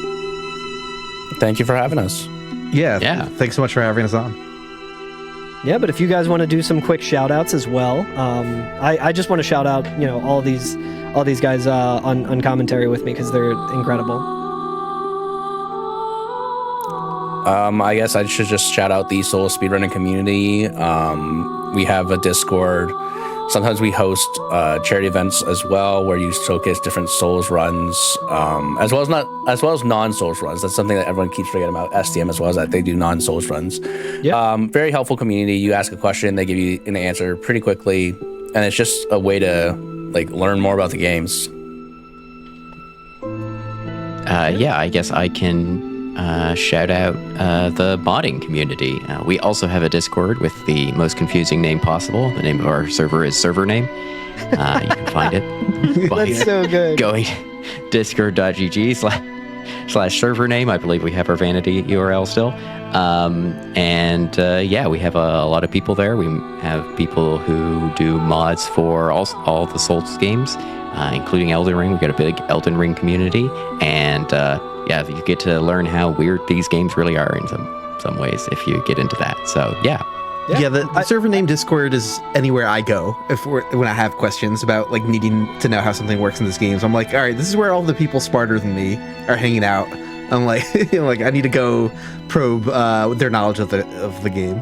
Yeah, I would also say if you like Dark Souls, I haven't done this yet, but I really want to, play Scorched Contract, which is the mod that Hot Pocket made. Don't play Scorched Contract. I'm demanding everyone do. I will do it, and I'll stream it. And well, it's not on Remaster, so you that's fine. Have a Even way to play. Threaten me with a good time. That's perfect. I love Prepare to Die Edition. And Illusory, Illusory. Oh, sure. Will always shout out his channel. You might even see me in some of the videos. I'm not going to say which ones. Just go and watch all of them and let me know if you see me in them. Yeah, Carl pops up in a few of them. So yeah, shameless self-plug. That's youtube.com/illusorywall. Yeah, and again, I should have a video about how enemies can spell you in Dark Souls out in like maybe a week or so, in that ballpark.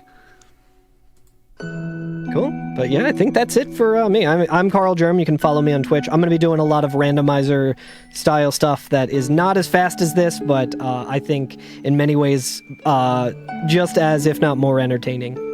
And I had a great time. Thank you so much, Satan, for having me on. And GDQ, as always, it's a dream. I got to run at AGDQ 2021 when it was online. It was a very short 18-minute run, so it's just a dream come true that I have gotten to be on this channel so much. So thank you so much. Oh, of course. Well, this was so much fun. Such a unique way to go through Dark Souls, seeing the game randomized and hearing from some amazing, talented folks that are really behind the community efforts behind this game, including the creator of the randomizer. So what a treat. Thank you all so much for being here. Thank you, Carl, for running.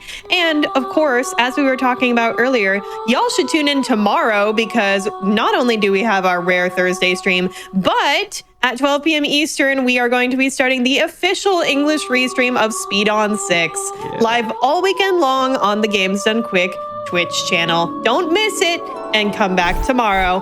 Good